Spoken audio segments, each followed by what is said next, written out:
Story நேரம் Tamil வியூவர்ஸ்க்கு hi. இன்னைக்கு இந்த வீடியோல 10 மைல்ஸ் ஆஃப் பீச் பிளாசம்ஸோட 13வது எபிசோட்ல என்ன ஆச்சு அப்படின்னு தான் பார்க்க போறோம். பைச்சியன் அந்த கருப்பு டிராகனை மறுபடியும் கொண்டு வந்துட்டு எடுத்த கொகை வாசல்லே விட்டுட்டு, உன்னை நான் இத்தனை நாள் பத்திரமா பார்த்துக்கிட்டேன், 3 மாசம் ஆச்சு, காயத்துக்குலாம் மருந்து போட்டு விட்டுட்டேன், நீ பாதிக்கும் மேல தூங்கிக்கிட்டே தான் இருந்த, அதனால உனக்கு கூட இருக்க பிடிக்கலையோ என்னமோ உன்னை இங்கேயே விடுறேன் அப்படின்னு சொல்ல, குட்டி ஏகவா நினைக்கிறாரு, என்ன காயத்துக்கு மருந்து போட்டு விட்ட, இருக்கிற பொண்ணெல்லாம் எனக்கு வந்து இன்னும் அதிகமாக தான் ஆச்சு, மருந்தால இன்னும் எனக்கு இந்த காயம் கூட ஆறல அப்படின்ட்டு பைச்சியன் சொல்றா, நீ இங்கே இருக்கிறதுனா இருந்துக்கோ, என்ன எனக்கு தான் பேச்சு துணைக்கு ஆள் இருக்காதுன்னு சொல்லிக்கிட்டு இருக்கும் போதே எங்க பக்கத்துல இன்னொரு குட்டி பறவை கத்துற மாதிரி சத்தம் கேக்குது. உடனே அங்க டிராகனை விட்டுட்டு பறவை கிட்ட வந்துடுறா. என்ன உனக்கு இருக்கிறதுக்கு இடம் இல்லையா, ஏன் கூட நீ இருந்துக்கிறியா அப்படின்னு அந்த குட்டி பறவையை கூட்டிட்டு டிராகன் அங்கே விட்டுட்டு போயிடுறா பைச்சியன். நைட்டு வீட்டுக்கு போயிட்டு அந்த குட்டி பறவை ஒரு கூண்டுல போட்டு வச்சுட்டு பெட்ல பக்கத்துலேயே படுத்துட்டு தூங்கிக்கிட்டு இருக்கா பைச்சியன். அங்க கரெக்டா அசையும் போது கூண்டு கீழே விழுந்து பறவை கீழே விழ போற நேரத்துல ஏகுவா அங்க வந்து பிடிச்சிடுறாரு. பிடிச்சிட்டு சிரிச்சுட்டே பக்கத்துல கூண்டை வச்சுட்டு பெட்ல ஏறி வழக்கம் போல படுத்துக்கிறாரு. ஏகுவா படுத்துட்டு சொல்றாரு, நான் சொர்க்கத்தோட இளவரசன், 3 மாசமா என் கூட ஒரு கல்யாணம் ஆகாத பொண்ணு, டெய்லி நீ படுத்து தூங்கிக்கிட்டு இருக்க, உன்னை மட்டும் நான் கல்யாணம் பண்ணிக்கலான்னு வச்சுக்க, வேற யாருமே உன்னை கல்யாணம் பண்ணிக்க மாட்டாங்க அப்படின்னு சொல்லிட்டு சிரிச்சுக்கிட்டு இருக்கிறாரு ஏகுவா. அடுத்த நாள் காலையிலே ஆகுது. அப்போ ஒரு இடத்துல அரக்கர் இளவரசி அவ ரூம்ல இருந்துட்டு இருக்கா. அங்க தங்க அரக்கன் வந்துடுறான். தங்க அரக்கனை பார்த்துட்டு அரக்கர் இளவரசி ஷாக் ஆகுறா. நீங்க என்ன பண்றேன்னு அவனை எவ்வளவு நாளா தேடிக்கிட்டு இருக்கேன் தெரியுமா அப்படின்னு கேட்க, என்னது என்ன தேடிக்கிட்டு இருந்தீங்களா அப்படின்னு தங்க அரக்கன் கேட்கிறான். ஆமா, என் அண்ணன் எங்கன்னு நான் கண்டுபிடிக்கணும், பெரிய அண்ணன் எங்க போனாங்கன்னு உனக்கு தெரியுமான்னு கேட்க தங்க அரக்கன் ஷாக் ஆயிடுறான். என்ன இளவரசி உங்களுக்கு ஒன்னும் தெரியாதா, உங்க 2வது அண்ணா இருக்காருல லீஜிங், அவர் தான் கொண்டு போயிட்டு உங்க முதல் அண்ணனை சிறையில் அடைச்சு வச்சிருக்காரு, அதுவும் பனி பிரதேசத்துல தூரமா ஒரு சிறை இருக்குல்ல அங்க அடைச்சு வச்சிருக்காருன்னு சொல்ல நம்ப மாட்டேன்னு சொல்ற அரக்கர் இளவரசி. அப்போனே லீஜிங்கோட அம்மாவை உங்க பெரிய அண்ணன் தான் கொண்டுட்டாரு, அதனால கோவமாயிட்டு அடைச்சு வச்சிருக்காருன்னு சொல்ல, என்னது லீஜிங்கோட அம்மாவை எங்க அண்ணன் தான் கொண்டுட்டாரா அப்படின்னு இன்னும் ஷாக் ஆகுறா. அப்போ தங்க அரக்கன் ஒரு நிமிஷம் பேசுறதை நிறுத்துங்க, ஏதோ புனித கடவுளோட வாசம் அடிக்குது அப்படின்னு சொல்ல 2 பேருமே ஜன்னல் வழியா எட்டி பாக்குறாங்க. கீழே பைச்சியன் வந்துகிட்டு இருக்கா, கையில கூடைய வச்சுட்டு உள்ள டிராகனும் இருக்கு. அந்த நேரத்துல பைச்சியன் கிட்ட விசிறிய புடிங்கிட்டு ஏமாத்த பார்த்தாலே ஒருத்தன் அவனும் அங்க வந்துடுறான். கூடையில இருந்து பாம்போட வால் தொங்கிக்கிட்டு இருக்கத பார்த்துட்டு, ஓய்யோ கருப்பு பாம்பை ஊருக்குள்ள கூட்டு வந்திருக்கியா, இந்த ஊருக்குள்ள கருப்பு பாம்பை கொண்டு வரது மிகப்பெரிய பாவம், இதை வச்சு நான் எப்படி பழி வாங்குறேன்னு பாருன்னு சொல்லிட்டு அவகிட்ட இருக்க கையில கூடைய பிடிச்சி இழுக்க ஆரம்பிக்கிறான். அவ என்ன பண்ற அப்படின்னு கேட்கறதுக்குள்ள பிடிச்சி நல்லா தள்ளி விடுறான். ஊர் மக்கள் எல்லாம் திரண்டுறாங்க. அன்னைக்கு இந்த பொண்ணு இன்னொருத்தையும் சேர்ந்துக்கிட்டு என்ன ஏமாத்தினா, அப்பெல்லாம் அந்த ஊர் மக்கள் நீங்க நம்புனீங்கல்ல, இப்ப இந்த கூடைக்குள்ள அவ என்ன திறமை வச்சிருக்கா, ஒரு சூனியக்காரி நான் சொன்ன நீங்க நம்பல, உள்ள வந்துட்டு கருப்பு பாம்பை வச்சிருக்கா அப்படின்னு சொல்றான் அவன். கருப்பு பாம்பு அப்படிங்கிற பேரை கேட்டதுமே அங்க இருக்கிற மக்கள்லாம் அலற ஆரம்பிச்சிடுறாங்க. என்னது கருப்பு பாம்பா, ஐயோ ஒரு மான்ஸ்டர் ஆச்சு, கொண்டு போங்க தூரமா போங்க அப்படின்னு சொல்லிட்டு உடனே அப்ப பைச்சியன் எந்திரிச்சு, இல்லங்க இது ஒரு சாதாரண பாம்பு தான், ஒன்னும் கொடூரமான பாம்புல, ரொம்ப நல்ல பாம்பு அப்படின்னு சொல்றா. ஐயோ இப்போ உண்மையாவே உள்ள பாம்பு தான் இருக்கு போல, எரிச்சிருங்க எரிச்சிருங்கன்னு எல்லாருமே கத்த, அந்த ஏமாத்துக்காரனும் கையில தீப்பந்தத்தோட அதை எரிக்க வரான். பைச்சியன் தடுக்கிறதுக்கு வர அவன் மந்திர பவரை காட்டி அவளை கட்டி போட்டுறான் கயிறால. எங்க குடும்பமே ஒரு மந்திர குடும்பம் தான், இந்த விஷயம் உனக்கு தெரியாம போயிடுச்சு அப்படின்னு சொல்லிட்டு அவன் எரிக்க ட்ரை பண்ணும்போது உள்ள இருந்து குட்டி டிராகன் எட்டி பார்க்க ஆரம்பிக்குது. மக்கள்லாம் ஐயோ உண்மையாவே பாம்பு இருக்கு அப்படின்னு கத்த ஆரம்பிக்கிறாங்க. கையில கிடைக்கிறதெல்லாம் தூக்கி அடிக்க ஆரம்பிக்கிறாங்க. காய்கறி எல்லாம் இருக்கு பக்கத்துல, அதெல்லாம் தூக்கி அடிக்க ஆரம்பிக்கிறாங்க. பைச்சியன் பார்த்துட்டு பாம்புக்கு ஏதாவது ஆயிருமோ அப்படின்னு சொல்லிட்டு அடிக்கலாம் தான் வாங்கிக்கிறா, பாம்பை வந்து மறைச்சு வச்சுக்கிட்டு. இந்த நேரத்துல அரக்கர் தலைவன் இந்த பொண்ணை காப்பாத்துறதுக்காக ஹெல்ப் பண்ணலாம் அப்படின்னு நினைக்க அந்த தங்க அரக்கன் நிறுத்துறான். பாருங்க அந்த கூடைக்குள்ள என்ன இருக்குன்னு சொன்னதும் அரக்கர் தலைவி பாக்குறா, ஐயோ உள்ள இருக்கிறது டிராகன் அப்படின்னு சொல்றா. ஆமா அப்படின்னு சொல்றான். அந்த நேரத்துல வெளியே வந்து பாக்குற குட்டி டிராகன் செம்ம கடுப்பாவுது. வேகமா தன்னோட பெரிய உருவத்துக்கு வந்து கோவத்துல அங்கேயும் இங்கேயும் பறக்க ஆரம்பிக்குது. எல்லாருமே பார்த்துட்டு பயந்து நடுங்க ஆரம்பிக்கிறாங்க. அப்புறம் டிராகன் கடவுள்னு கும்பிட ஆரம்பிக்கிறாங்க. செம்ம கடுப்புல இருக்கிற நம்ம ஏகுவா அவரோட வாயில இருந்து அப்படியே தண்ணியை பீச்சி அந்த ஏமாத்துக்காரன் மேல அடிக்கிறாரு. பதறி போய் அப்படியே கீழே விழுந்து கிடக்குறான் அவன். அவனை தண்டிச்சு முடிச்சுட்டு நேரா நம்ம ஏகுவா பைச்சியனோட முகத்துக்கு நேரா அப்படியே ஒரு சுத்தி வந்துட்டு பாத்துக்கிட்டு இருக்காரு. பைச்சியன் கேக்குறா, நீ வந்துட்டு பாம்பு இல்லையா அப்படின்னு, இந்த 7 உலகத்துல என்ன பார்த்து பாம்புன்னு நீ மட்டும் தான் நினைப்ப அப்படின்னு ஏகுவா சொல்ல, இவ்வளவு பெருசா நீ வளர்ந்துட்டியா, இனிமேல் உன்னை எப்படி பாத்துக்குவேன் அப்படின்னு பைச்சியன் அப்பாவே கேட்கிறா. கொஞ்சம் கூட அவ பயப்படவே இல்ல. ஏகுவா நினைக்கிறாரு மனசுல, இப்போ வந்து நான் என் உருவத்தை காட்டிட்டேன் அப்படிங்கறதால சொர்க்கத்துக்கு விஷயம் தெரிஞ்சிரும், சில நாட்களுக்கு அப்புறமா நான் வரேன், நீ பொறுமையாரு அப்படின்னு சொல்லிட்டு அங்க இருந்து பறந்து போயிடுறாரு. இந்த பிரச்சனை முடிஞ்சு பைச்சியன் அவ வீட்டுக்கு போனதுக்கு அப்புறமா அரக்கர் இளவரசி மறுபடியும் தங்க அரக்கன் கூட பேசிக்கிட்டு இருக்கா. என் அண்ணனை நான் சந்தேகப்படவே இல்லையே அப்படின்னு அவ சொல்லிக்கிட்டு இருக்கும்போது, நீங்க நம்பலனா வேணா வந்து என் கூட சிறைக்கு வந்து பாருங்க, உங்க பெரிய அண்ணன் இருப்பாரு அப்படின்னு சொல்ல, அந்த சிறைக்கு வரதுக்கு ராஜமுத்திரை இருந்தா தானே வர முடியும், அது என்னோட லீஜிங் அண்ணா கிட்ட தானே இருக்கு அப்படின்னு அவ கேக்குறா. ஆமா, அது எப்படியாவது நீங்க திருடிட்டு வந்துருங்க, உங்க பெரிய அண்ணனோட வாழ்க்கையே வந்துட்டு ஒரு பெரிய பிரச்சனையில மாட்டிருக்கு, திருடுறத பத்தியா நீங்க கவலைப்பட போறீங்க அப்படின்னு கேக்குறான் அவன். பைச்சியன் தன்னோட குட்டி பாம்பு தன்னை விட்டு போயிடுச்சு அப்படின்னு சோகமா உட்காந்துருக்க இதே நேரத்துல சொர்க்கத்துல ஏகுவா சீமிங்க பார்த்து பேச ஆரம்பிக்கிறாரு. நான் வந்துட்டு ஒரு மனித உலகத்துல இந்த மந்திர விசிறி இருக்குன்னு சொன்னேன் இல்லையா, அப்ப மறுபடியும் அது காணாம போயிடுச்சு, அது எங்க இருக்குன்னு கண்டுபிடிக்க முடியுமா அப்படின்னு கேட்க, இல்ல அது என்னால முடியாது மந்திர விசிறி, ஆனா அதை வச்சிருந்த மனுஷியை பத்தி அவங்க விதியை பத்தி வேணா உங்ககிட்ட கண்டுபிடிச்சு சொல்லவா அப்படின்னு கேட்கிறாரு. ஒன்னு டக்குன்னு யோசிக்கிற ஏகுவா, இல்ல இந்த மனிதர்களை பத்தி தெரிஞ்சுக்கிறதுக்கு நான் விரும்பல அப்படின்னு பச்சையா போய் சொல்லிட்டு, ஆனா எனக்கு பூமியில பண்ண வேண்டிய காரியம் ஒண்ணு இருக்கு அப்படின்னு சொன்னதும் சீமிங் என்னன்னு கேட்கிறாரு. சொல்றாரு. சொல்லிட்டு ஏஹ்வா தன்னோட ரூம்க்கு வந்து ட்ரெஸ் சேஞ்ச் பண்ணலாம் அப்படின்னு ட்ரை பண்ணும்போது அங்க வந்துடுறா சூஜின். சூஜின் வந்துட்டு ஏஹ்வா கையை பிடிக்க எவ்வளவு திமிரு அப்படின்னு ஏஹ்வா கடுப்பாக்குறாரு. சூஜின் சொல்றா, இந்த ஒட்டுமொத்த அரண்மனையிலையும் என்கிட்ட கோபப்படுறது நீ மட்டும்தான் அப்படின்னு சொல்லிட்டு, உனக்கும் சொர்க்கத்தோட ராஜாக்கும் ஏற்கனவே கல்யாணம் நிச்சயமாயிடுச்சு, இனிமே நீ உள்ள வரக்கூடாது என் அறைக்குள்ள அப்படின்னு சொல்ல உடனே சூஜின் கேக்குறா, இத்தனை வருஷமா நான் பின்னாடியே சுத்திக்கிட்டேன், சின்ன வயசுல இருந்து உனக்கு 10,000 வயசுல இருந்து நான் ஒரு நாள் கூட விடாம உன் கூடவே இருந்திருக்கேன், இன்னைக்கு ஒரு நாள் மட்டும் நான் உன் கூடவே இருந்துடவா அப்படின்னு கேட்க கடுப்பாகிறாரு ஏகபா. பார்த்து பேசி எதுவா இருந்தாலும் இப்ப மட்டும் நான் யாரையாவது உள்ள கூப்பிட்டேன் அப்படின்னா நீ என்ன காரணத்துக்காக சொர்க்கத்தோட ராஜாவை கல்யாணம் பண்ணிக்கணும்னு நினைச்சியோ தெரியாது, ஆனா அது நடக்காமலே போயிடும் அப்படின்னு மிரட்ட சூஜின் என்னையே மிரட்டுறியா அப்படின்னு ஒரு மாதிரி பாவமா கேட்கிறா. அவ கையை உதறி விட்டுட்டு அங்க இருந்து கிளம்பி வெளியே போயிடுறாரு ஏகவா. கீழே விழுந்து அழ ஆரம்பிக்கிறா சூஜின். எனக்கு வந்துட்டு சின்ன வயசு தான் ஆகுது, உனக்காக இல்லைன்னா நான் வேற யாருக்காக அந்த சொர்க்கத்தோட ராஜாவை கல்யாணம் பண்ணிக்கணும் அப்படின்னு சொல்லிட்டு அழ ஆரம்பிக்கிறா சூஜின். ஏகவா நேரா தன்னோட கடைசி சித்தப்பா கிட்ட வந்துடுறாரு. சித்தப்பா வந்து கேட்கிறாரு, என்னது இந்த பொண்ணு கூட இருக்கணும்னு ஆசைப்படுறியா, உனக்கும் பொண்ணு மேல ஆசை வந்துருச்சா அப்படின்னு கேட்க ஏகவா சொல்றாரு, அந்த மாதிரிலாம் கிடையாது, நீங்க சொல்ற மாதிரி கிடையாது, அந்த பொண்ணை பார்க்கும்போது எனக்கு 1000 வருஷத்துக்கு முன்னாடி நான் தொலைச்சது மறுபடியும் எனக்கு கிடைச்சிட்ட மாதிரி இருக்கு, நான் சொல்றது உங்களுக்கு புரியுதான்னு ஏகவா கேட்க சித்தப்பா ரொம்ப நல்லா தெரியுது, 3 வார்த்தையில சொல்லணும்னா நீ காதல்ல விழுந்துட்ட அப்படின்னு சொல்றாரு. காதலெல்லாம் விழல அப்படின்னு சொல்ல சித்தப்பா போது நிறுத்தி என்கிட்ட சமாளிக்கிறதுக்கு ட்ரை பண்ணாத, 3 மாசமா அந்த பொண்ணு கூட ஒரே பெட்ல படுத்து தூங்கி இருக்கேன்னு சொல்ற, இத்தனை 1000 வருஷம் நீ உயிரோட இருந்துட்ட, எத்தனை பேர் உங்ககிட்ட வந்துட்டு எத்தனை அழகிகள் பேசியிருப்பாங்க, தேவதைகள் பேசியிருப்பாங்க, ஆனா யார்ட்டையா நீ திரும்பி பாத்தியா, இந்த பொண்ணு கூட உனக்கு இவ்வளவு நாள் கூட இருக்கணும்னு தோணிருக்கே, அதுக்கு என்ன காரணம், அதுதான் உன்னோட விதி, நீங்க 2 பேரும் சேரணுங்கிறதா விதி போல அப்படின்னு சொல்றாரு சித்தப்பா. அதுக்கு ஏகுவா மறுப்பு சொல்றதுக்கு வர, மறுப்புலாம் சொல்ல வேணா, நீ காதல்ல விழுந்துட்ட, அடுத்து என்ன அப்படின்னு கேக்குறாரு. அடுத்து என்ன அப்படின்னு ஏகுவா கேட்க, இப்போ நீ என்ன எதுக்கு கூப்பிட்ட, அந்த பொண்ணுக்கு உன்னை எப்படி பிடிக்க வைக்கணும்னு தெரிஞ்சுக்கிறதுக்கு தானே கூப்பிட்ட அப்படின்னு கேட்க ஏகுவா சிரிச்சுக்கிட்டே ஆமான்னு சொல்றாரு. உடனே சித்தப்பா அடுத்தடுத்த ஐடியாக்களை கொடுக்க ஆரம்பிக்கிறாரு. முதல் ஐடியா என்ன தெரியுமா, பொண்ணுங்க வந்துட்டு அழகா பார்த்து மயங்காம இருக்கவே மாட்டாங்க, உனக்கு என்ன குறைச்சல், அந்த பொண்ணு முன்னாடி போய் நின்று சிரி, அந்த பொண்ணு உடனே மயங்கிடுவான்னு சொல்லிட்டு ஏகுவா முகத்தை பார்க்க உருன்னு வச்சு நின்றுட்டு இருக்காரு. சரி உனக்கு அது வராது, அந்த ஐடியாவை விட்டுலாம். அடுத்த ஐடியா, பொண்ணுங்க வந்துட்டு ஹீரோவை ரொம்பவே விரும்புவாங்க, ஏதாவது ஒரு அரக்கனை வந்து நீயே திறந்து விட்டுரு, அந்த பொண்ணு அட்டாக் பண்ண மாதிரி போகும்போது போய் காப்பாத்தி அந்த பொண்ணு உன் வீரத்துல மயங்கிடுவா அப்படின்னு சொல்ல உன்னை ஏகுவா சொல்றாரு, நான் என்னோட முழு உருவத்தை, என்னோட டிராகன் உருவத்தை காட்டினேன், அதுக்கே கொஞ்சம் கூட அவ பயப்படல, இதுக்கெல்லாம் அவன் மயங்க மாட்டா, கொஞ்சம் கூட பயப்பட மாட்டா அப்படின்னு சொல்ல மூணாவது ஒரே ஒரு வழிதான் இருக்குன்னு சித்தப்பா சொல்றாரு. என்ன வழின்னு ஏகுவா ரொம்ப ஆர்வமா கேட்க, அதுதான் பாவப்பட்ட பையன், உன ரொம்ப பாவப்பட்ட பையனா காட்டிட்டு அந்த பொண்ணு உனக்கு ஹெல்ப் பண்ண வை அப்படின்னு சொல்ல உடனே சித்தப்பாவை கட்டி பிடிச்சிக்கிறான்.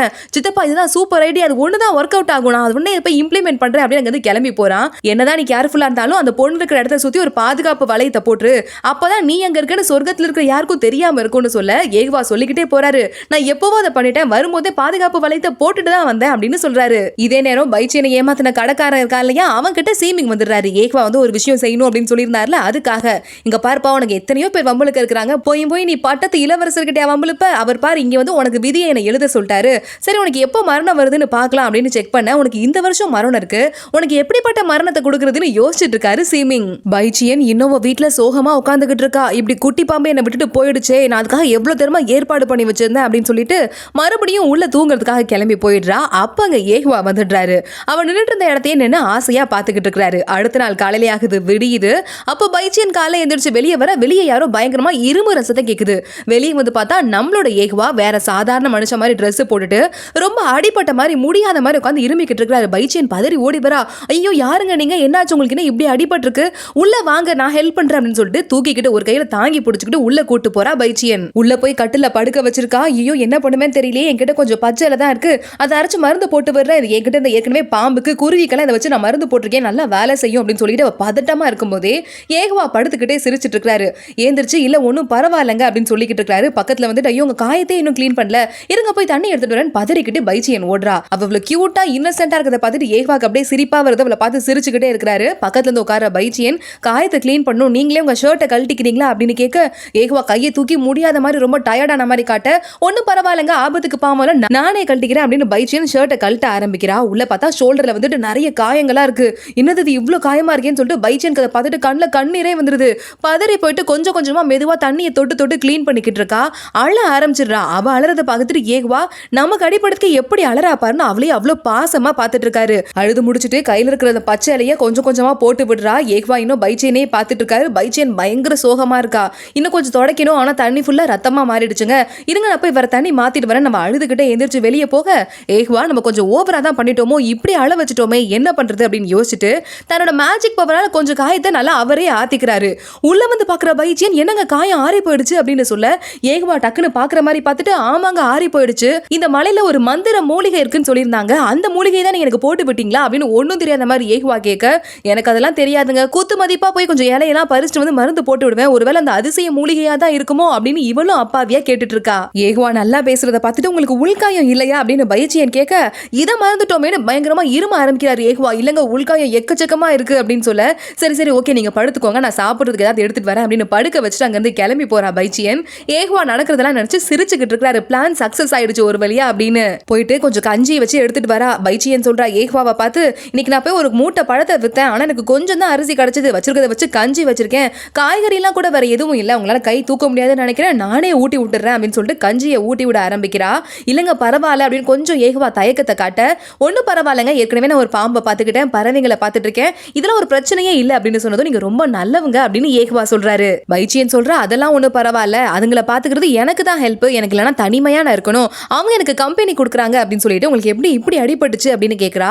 ஒரு மான்ஸ்டர் கூட சண்டை போட்டேன் அப்படின்னு சொல்லிக்கிட்டு இருக்காரு ஏகுவா. நீங்க சாப்பிடலையா அப்படின்னு ஏகுவா கேட்க, அதுவா அது வந்து நான் போதுமான அளவு கஞ்சி வைக்கல போல, உங்களுக்கு இன்னும் கஞ்சி பத்தல, வயிறு ஃபில் ஆகல அப்படின்னா நான் போய் பழம் பறிச்சுட்டு வரேன் அப்படின்னு எந்திரிச்சு போறா. பைச்சியன் கையை பிடிக்கிறாரு ஏகுவா. ஒரு நிமிஷம் இல்லைங்க, என் உயிரை நீங்க காப்பாத்திருக்கீங்க, உங்க பேர் என்ன நான் தெரிஞ்சுக்கலாமா அப்படின்னு கேட்க, பைச்சியன் கொஞ்சம் தயங்கிட்டு, எனக்கு பேரு இல்ல குடும்பம் இல்ல, எனக்கு யாருமே இல்ல, இந்த மலையில நான் மட்டும் தான் தனியா வசிச்சுட்டு வரேன் அப்படின்னு சொல்றா. ஏகுவா கேட்கிறாரு, வேணா நான் உங்களுக்கு ஒரு பேர் வைக்கவா அப்படின்ட்டு. அப்படியா நீங்க வைப்பீங்களா, சரி வையுங்க அப்படின்னு பைச்சியனும் ரொம்ப ஹாப்பி ஆயிடுறா. நீங்க ரொம்ப எளிமையா ரொம்ப அழகா இருக்கீங்க, உங்களுக்கு நான் சூசு அப்படின்னு பேர் வைக்கிறேன் அப்படின்னு ஏகுவா சொன்னதும், சூசுவா எனக்கு இந்த பேர் ரொம்ப பிடிச்சிருக்கு, ரொம்ப நன்றி, உங்க பேர் என்ன அப்படின்னு கேட்கிறா. உடனே ஏகுவா சொல்றாரு என்னோட பேர் ஏகுவா அப்படின்னு. ஏகுவாவா எந்த எழுத்துல எழுதுவீங்க, என் கையில கொஞ்சம் எழுதி காட்டுறீங்களா அப்படின்னு கையை நீட்டுறா. ஏகுவாவும் கையை வாங்கி எழுத ஆரம்பிக்கிறாரு. சும்மா வரலையே ஏண்டா கேட்டோம்னு நினைக்கிற அளவுக்கு பைச்சியனுக்கு வந்து ஒரு மாதிரி இதயெல்லாம் படபடன்னு துடிக்க ஆரம்பிச்சிருது. எழுதி முடிச்சதுமே வேகமா வெளியே வரா. வெளியே வந்து நின்னுக்கிட்டு இதயத்துல கை வச்சுக்கிட்டு ஒரு மாதிரி படபடப்போடயே நின்னுட்டு இருக்கா பைச்சியன். வெளியே இதயம் படபடக்க பைச்சியன் நின்னுக்கிட்டு இருக்க, உள்ள வந்துட்டு ஏகுவா சிரிச்சுக்கிட்டே அவளை பாத்துக்கிட்டு இருக்காரு. இந்த நேரத்துல நைட் ஆகுது. அவருக்கு ஏகுவாக்கு அந்த பெட்டை கொடுத்துட்டு பைச்சியன் ஒரு டேபிள் மேல தலையை வச்சுட்டு அவ பாட்டுக்கு சேர்ல உட்காந்து தூங்கிக்கிட்டு இருக்கா. ஏகுவா நடு ராத்திரில ஏந்திரிச்சு வராரு. தூங்கிக்கிட்டு இருக்க பைச்சியன் அப்படியே தூக்கிட்டு போயிட்டு அந்த கட்டில படுக்க வச்சுட்டு பக்கத்திலே வழக்கம் போல தானும் படுத்துக்கிறாரு. பைச்சியனும் பழக்க தோஷத்துல அப்படியே திரும்பிட்டு ஏகுவாவை கட்டி பிடிச்சிட்டு படுத்து தூங்க ஆரம்பிச்சிடுறா. உடனே ஏகுவா ரொம்ப ஹாப்பியா அவளை பார்த்து சிரிச்சுக்கிட்டு இருக்காரு. அடுத்த நாள் காலையில சமைக்கலாம் அப்படின்னு சொல்லிட்டு பைச்சியன் பார்க்கும்போது கொஞ்சம் தான் அரிசி இருக்கு, சரி பரவாயில்ல அப்படின்னு ஒரு பாத்திரத்துல போடுறா. அந்த நேரத்துல அப்படியே வீட்டுக்குள்ள இருந்து குபு குபுன்னு ஒரே புகையா வருது.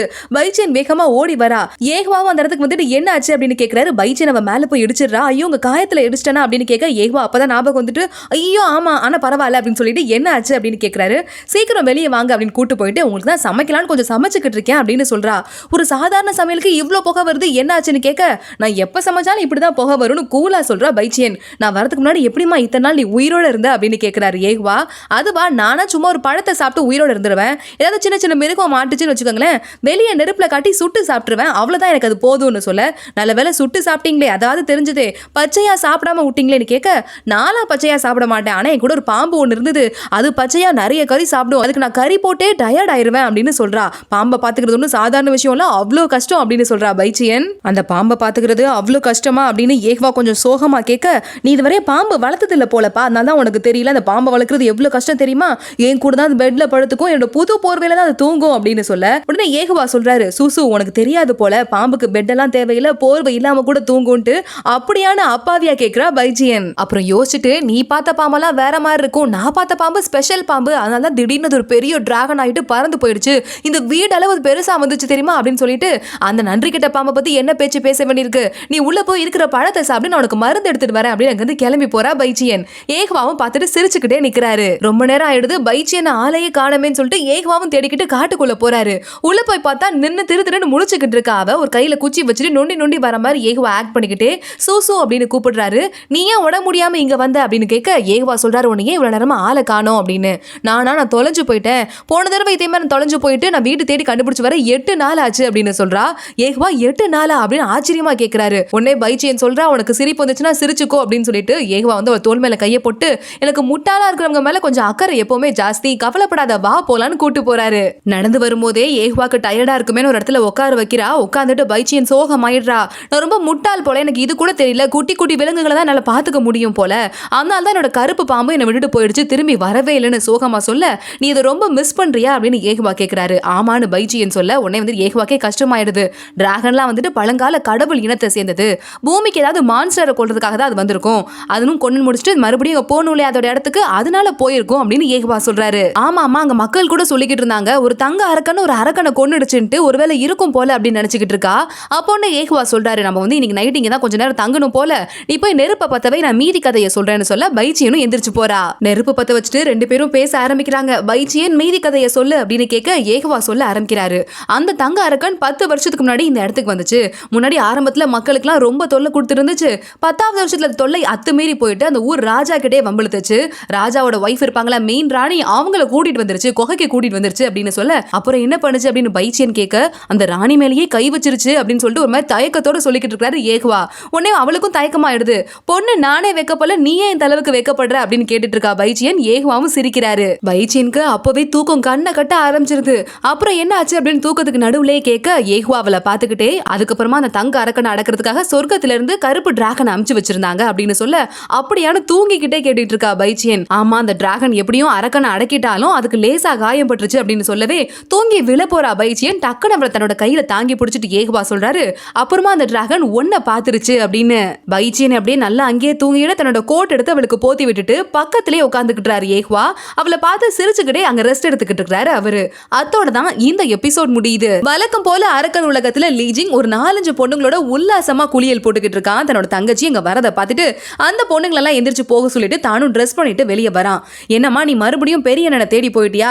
போதும் 70,000 வருஷம் ஆயிடுச்சு, இனிமேலாவது தேடுறதை நிறுத்து அப்படின்னு சொல்ல, அவனையும் தேடுறதை விட்டுட்டு எனக்கு வேற யாருன்னா இருப்பா அப்படின்னு கேட்கிறா. உனக்கு ஒரு 2வது என்ன நான் இருக்கேன் அப்படின்னு லீஜிங் ரொம்ப சென்டிமெண்டா சொல்ல, நீ இருக்கன்னா நம்ம 3 பேரும் நம்ம போர்லாம் வரதுக்கு முன்னாடி சந்தோஷமா தானே இருந்தோம்னு கேட்க, போதும் அவரை பத்தி என்கிட்ட இனிமே நீ பேசக்கூடாது அப்படின்னு லீஜிங் சொல்லிட்டு, எனக்கும் உன்னை விட்டு அந்த வாழ்க்கையில யாருமே இல்லை, நீ மட்டும் தான் இருக்க, நம்ம 2 பேரும் நம்ம வாழ்க்கையை பார்க்கலாம் அப்படின்னு லீஜிங் சொல்றான். என்ன சொல்றது அப்படின்னு தெரியல. இப்ப உண்மை தெரிஞ்சதுக்கு அப்புறமா அரக்கர் இளவரசிக்கு இன்னும் மனசு கஷ்டமா இருக்கு. ஒன்னும் சொல்ல முடியாம, ஆனா பெரியண்ணா கூட நீ மறுபடியும் சேரவே மாட்டியா அப்படின்னு கேட்கிறா. லீஜிங் வந்து கோச்சுக்கிட்டு போற மாதிரி அங்க போக, அண்ணா போது நிறுத்து, நான் இனிமே பெரியண்ணாவை பத்தி பேசல அப்படின்னு சொல்லிட்டு அவனை சமாதானப்படுத்துறதுக்கு என்ன பண்ணலான்னு யோசிச்சுட்டு அந்த சீயினோட விசிறி மந்திர விசிறி இருக்கு இல்லையா, அண்ணா நான் பாரு பூமிக்கு போனப்ப எதை கொண்டு வந்திருக்கேன்ட்டு அப்படின்னு காட்டுறா. லீஜிங் இதை பார்த்துட்டு, என்னாச்சு நீ சீயினை பாத்தியா, எங்க பார்த்த, எப்ப பார்த்த, அவ எப்படி இருக்கான் அப்படின்னு அடுக்கடுக்கா கேள்வி கேட்கிறான். ஆனா ஒரு நிமிஷம் நான் பதில் சொல்ல விடு, இந்த விசிறி பூமியில ஒரு மனித பெண் ஒருத்திக்கிட்ட தான் இருந்தது, அந்த பொண்ணு என்கிட்ட இந்த விசிறியையும் கொடுத்து விட்டா அப்படின்னு சொல்லிட்டு பைச்சியன் தங்கி இருக்கிற மலை பேரையும் சொல்றா. இதை கேட்டுட்டு லீஜிங்க்கு குஷி ஆயிடுது. ஆஹா இதை நான் யோசிக்காம விட்டுட்டேனே, அங்க போய் நான் தேடவே இல்லையே அப்படின்னு சொல்லிட்டு நான் இப்பவே போய் சீயினை தேடிட்டு வரேன். அங்க இருந்து வேகமா கிளம்பி வரான். வெளியே வரும்போது அங்க சுவானியும் ஒரு வேலைக்கார பொண்ணை அடிச்சுக்கிட்டு இருக்கா, அவளை கொண்டு போடுங்க அப்படின்னு சொல்லிட்டு அந்த வேலைக்கார பொண்ணு வேகமா லீஜிங் காலுக்கிட்ட வந்துட்டு, ராஜா என்னை காப்பாத்துங்க, நான் வணக்கம் சொல்லலன்னு என்ன அடிக்கிறாங்க, நான் ராணியை பார்க்கவே இல்லை அப்படின்னு சொல்ல, உடனே லீஜிங் கேட்கிறான் பொண்டாட்டியை பார்த்துட்டு, உன்னதான் என்னோட குளியலற பக்கம் வரக்கூடாதுன்னு சொல்லியிருக்கேன்ல அப்படின்னு சொல்ல, ஏன்னா அவங்க பொண்டாட்டி நான் இங்க கூட வரக்கூடாது, நம்ம மறுபடியும் சண்டைக்கு வரா, நீ ஒரு ராணி இந்த மாதிரி இடத்துக்கு வரதை விட்டு உன் மரியாதையை நீயே காப்பாத்திக்கோ அப்படின்னு சொல்ல, சுவானியோ சொல்றா, 70,000 வருஷம் ஆயிடுச்சு கல்யாணம் பண்ணிட்டு வந்து, எத்தனை முறை நீங்க என்னோட ரூமுக்கு வந்திருக்கீங்க, இன்னும் எனக்கே ஒரு குழந்தை பிறக்கல, மத்தவங்க தப்பா பேச மாட்டாங்களா அப்படின்னு சண்டை போட, அது உன் விதி அப்படின்னு சொல்லிட்டு லீஜிங் அங்கிருந்து போறதுக்கு ட்ரை பண்றான். பின்னாடியே வந்துட்டு சீயன் இன்னுமா நீங்க மறக்கல அப்படின்னு கேட்க, சீயனை பத்தி பேசுறதுக்கு உனக்கு அருகதை கிடையாது, நீ வாய் மூடிட்டு இங்கே ஏறு அப்படின்னு சொல்லிட்டு லீஜிங் அங்கிருந்து பூமிக்கு கிளம்பி போயிடுறான். நின்னுட்டு சுவானி ரொம்ப கண்ணில் கண்ணீரோட நின்னுட்டு இருக்கா. பயங்கரமா அழுக வருது அவளுக்கு. அரக்கர் இளவரசியும் பக்கத்துல வந்து நின்னுக்கிட்டு ஆறுதல் சொல்லிக்கிட்டு இருக்கா அவளுக்கு. லீஜிங்கும் பூமிக்கு வந்து எல்லா இடத்துலயும் தேடுறான். அவன் சொன்ன மலை எல்லா பக்கத்துலயும் தேடுறான். கடையெல்லாம் போய் பாக்குறான். ஆனாலும் கிடைக்கவே இல்லை. என்ன பண்றதுன்னு காட்டுக்குள்ள தேடிக்கிட்டே வரான். கரெக்டா பைச்சியன் வீடு இருக்கிற இடத்துக்கும் வந்துடுறான். ஆனா ஏகுவா மந்திர கட்டு போட்டிருக்காரு அப்படிங்கறதால வீட்டு வாசலே நிக்கும் போது கூட லீஜிங்குக்கு அந்த வீடே தெரியல. இதை ஆனா ஏகுவா பாத்துடுறாரு. அவர் மந்திர கட்டை உடைச்சிட்டு வெளியே வராரு. நீங்க யாரு அப்படின்னு கேட்க வேகமா திரும்பி பாக்குற லீஜிங் ஷாக் ஆயிடுறான். மோயுவான் மாஸ்டர் நீங்களா அப்படின்னு கேட்க, நான் சொர்க்கத்தோட பட்டத்து இளவரசர் ஏகுவா அப்படின்னு சொன்னதும் வணக்கம் சொல்றான் லீஜிங். அப்போ ஏகுவா கேட்கிறாரு, நீங்க தான் அரக்கர் உலகத்தோட ராஜாவா? இந்த இடத்துல கடந்த 10 வருடமா தங்க அரக்கன் அட்டூழியம் பண்ணிட்டு இருந்தா, நான் வந்து அவனை கொன்னதுக்கு அப்புறமா இந்த இடம் சொர்க்கத்தால தடை செய்யப்பட்ட பகுதி அப்படின்னு அறிவிக்கப்பட்டிருக்கு. நீங்க இப்ப தடை செய்யப்பட்ட பகுதியில நிக்கிறீங்கன்னு சொல்ல, எனக்கு இந்த விஷயம் தெரியாது அப்படின்னு லீஜிங் சொல்றான். நீங்க தேடுற யாரும் இங்க இல்ல, இங்க மனுஷங்களே இல்ல, நீங்க கிளம்பல அப்படின்னு ஏகுவா சொல்ல, உங்களுக்கு எப்படி அப்படின்னு சொல்லிட்டு தயங்கி கேட்டுக்கிட்டு இருக்கான் லீஜிங். அந்த நேரத்துல உங்க கையில இருக்கிறது மந்திர விசிறி, அது குன்லுன் மலையோட பொக்கிஷம், இது வந்து சீயினோட பொருளா இருந்தது. இப்போ நீங்க சீயினை தானே இங்க தேடிட்டு வந்திருக்கீங்க அப்படின்னு கேட்டுட்டு, சீயினும் மோயுவான் மாஸ்டரும் தனிமையில போருக்கு அப்புறமா தனியா வாழ போயிட்டாங்கன்னு தான் குறிப்பிடப்பட்டிருக்கு அப்படின்னு ஏகுவா வந்துட்டு அதை பொய்யவே அப்படியே சொல்றாரு. இது கேட்டுட்டு எனக்கும் வேற நம்புறதுக்கு ஒரு காரணம் கிடைக்கல, இதையே நம்பிட்டு நானும் கிளம்புறேன் அப்படின்னு லீஜிங் அங்க இருந்து கிளம்ப, ஒரு நிமிஷம் நில்லுங்க, அது குன்லுனோட பொக்கிஷம், அப்படி பார்க்கும்போது அது சொர்க்கத்தோட பொருள், என்கிட்ட கொடுத்துட்டு போயிடுங்க அப்படின்னு சொல்ல லீஜிங்குக்கு மனசே வரல. சீயின் ஞாபகமா இருக்குது, இப்போ இது ஒண்ணுதான், இதையும் கொடுக்கணுமா அப்படின்னு சொல்லிட்டு வேற வழி இல்லாம அதையும் கொடுத்துட்டு அங்கிருந்து கிளம்புறா வரான் லீஜிங். மந்திர விசிறியை ஒழுங்கா வாங்கிக்கிட்டு மறுபடியும் வீட்டுக்குள்ள வர மறுபடியும் அங்க சமையல் ரூம்ல எல்லாத்தையும் தீச்சு வச்சுட்டா பைச்சியன். வேக வேகமா ஓடுறாரு ஏகுவா. என்ன ஆச்சு? தள்ளு நான் பாத்துக்கிறேன்னு தீஞ்சு போனதெல்லாம் தண்ணி ஊத்தி க்ளோஸ் பண்ணிட்டு இருக்காரு. கொஞ்சம் தான் அரிசி இருந்தது, இப்ப அதுவும் வீணா போயிடுச்சு அப்படின்னு பைச்சியன் ரொம்ப பாவமா சொல்ல, எனக்கு காயம் சரியா போனதும் நான் போயிட்டு சாப்பாடு தேடி எடுத்துட்டு வரேன் அப்படின்னு ஏகுவா சொல்றாரு. உனக்கு காயம் சீக்கிரமா சரியா போறனா பட்னிலேயே சாவ வேண்டியது அப்படின்னு பைச்சியன் மனசுக்குள்ள நினைச்சுக்கிட்டு இருக்கா. இந்த நேரத்துல நைட் ஆயிடுது, தூங்க ஆரம்பிக்கிறாங்க. வழக்கம் போல ஏகுவா கட்டில படுத்திருக்க, இவ சேர்ல டேபிள்ல தலையை சாச்சிட்டு படுத்திருக்கா. ஏகுவா எந்திரிச்சு வராரு, அவளை தூக்கிக்கிட்டு போய் கட்டில படுக்க வைக்கிறாரு. கட்டி பிடிச்சிட்டு ரெண்டு பேரும் படுத்து தூங்க ஆரம்பிக்கிறாங்க. ஆனா பைச்சியன் திடீர்னு எந்திரிச்சிடுறா. ஷாக் ஆகுறா. ஏகுவா பாக்குறாரு, என்ன நான் கட்டில படுத்திருக்கேன் அப்படின்னு அவ கேட்க, நீ எப்பவுமே இப்படிதான் டெய்லி நைட் வந்து கட்டில படுத்துப்ப, எனக்கு அடிபட்டு வீக்கா இருக்கேன்னா என்னாலே ஒன்னும் செய்ய முடியாது அப்படின்னு சொல்ல, பைச்சியன் இப்படிதான் கட்டி பிடிச்சிட்டு படுத்துப்பேனா அப்படின்னு கேட்கிறா. ஆமா அப்படின்னு சொல்றாரு ஏகுவா. டக்குன்னு பைச்சியன் எந்திரிக்க ட்ரை பண்ண, வேண்டாம் எந்திரிக்காத அப்படியே படுத்துக்கோ அப்படின்னு சொல்ல, பைச்சியனும் அசையாம அப்படியே படுத்துக்கிறா. ஏகுவா சிரிச்சுக்கிட்டே அவளை பாசத்தோட பார்க்க ஆரம்பிச்சிடுறாரு.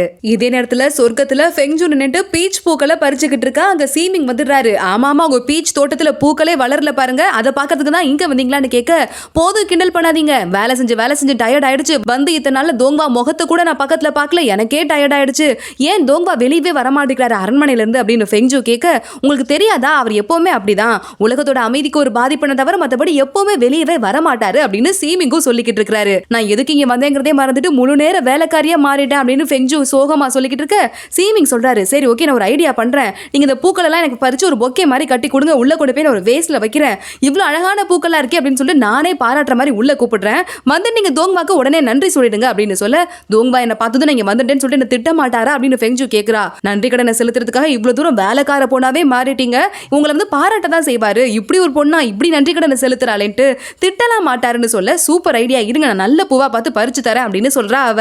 சொன்ன மாதிரியே அழகான பீச் பூக்களை கொண்டு போய் உள்ள வேஸ்ட்ல வைக்க, தோங்வாவும் அதை பாக்குறாரு. பக்கத்துல சீமிங் கூட மூணாவது இளவரசரும் நின்னுக்கிட்டு இருக்காரு. அடடா பூக்கள் இவ்வளவு அழகா இருக்கேன்னு சொல்ல, சீமிங் அடுத்த கட்ட பிளான் அப்படியே எக்ஸிக்யூட் பண்றாரு. ஆமாமா புது வேலைக்கார பொண்ணு தான் செஞ்சு கொடுத்துருக்கா, நல்ல டேஸ்ட் அவளுக்கு, நீங்க அவளை பார்க்க விரும்புறீங்களா அப்படின்னு சொல்ல, புது வேலைக்கார பொண்ணா எங்க கூட்டிட்டு வா அப்படின்னு மூணாவது இளவரசரும் சொல்றாரு. சீமிங் போய் ஃபெங்ஜுவை கூட்டிட்டு வராரு. ஃபெங்ஜு வரா, வந்துட்டு வேகமா வணக்கம் சொல்றா. தோங்பாவும் அவளை பாக்குறாரு. பார்த்துட்டு சிரிச்சுட்டே திரும்பிடுறாரு. அடுத்து வந்து மூணாவது இளவரசருக்கும் வணக்கம் சொல்ல, எங்க எந்திரி பாப்போம் அப்படின்னு சொல்ல, எதை பார்க்க போறீங்க அப்படின்னு ஃபெங்ஜு கேக்குறா. அப்போ கரெக்டா அங்க நம்ம செங்கியும் வந்துடுறா. வேற எதை பாப்பாரு, இவர் சரியான ஒரு பிளே பாய், உன் முகத்தை பாக்குறதுக்கு தான் கூப்பிடுறாரு அப்படின்னு சொல்ல, மூணாவது இளவரசர் இவ எங்க வந்தா அப்படிங்கிற மாதிரியான ஒரு ரியாக்ஷனை மூஞ்சில காட்டுறாரு. மூணு பேரும் மாறி மாறி ஏதோ திருட்டு வேலை பண்றதை புரிஞ்சுக்கிட்ட தோங்பா கேக்குறாரு, என்ன இப்ப நீங்க 4 பேரும் இங்க ஒன்னா கூடி இருக்கிறது ஏதோ திருட்டு வேலை பண்றதுக்கா அப்படின்னு கேட்க, உடனே செங்கியும் சொல்றா, தோங்பா நீங்க என்ன சொல்றீங்கன்னு எனக்கு புரியல அப்படின்ட்டு.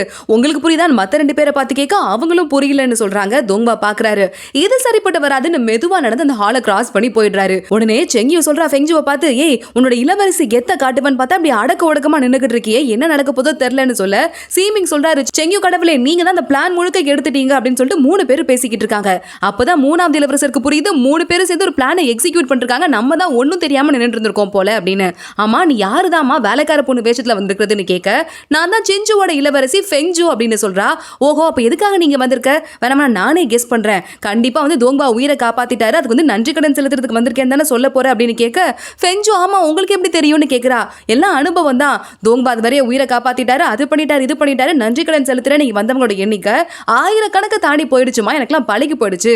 ஆனா உண்மையிலே என்னன்னா தோங்பா வந்துட்டு யாரோட விஷயத்தையும் தலையிடவே மாட்டாரு, அவரும் உயிரை காப்பாத்தினதுன்னு சொன்னா நம்புற மாதிரியே இல்ல அப்படின்னு சொல்றாரு.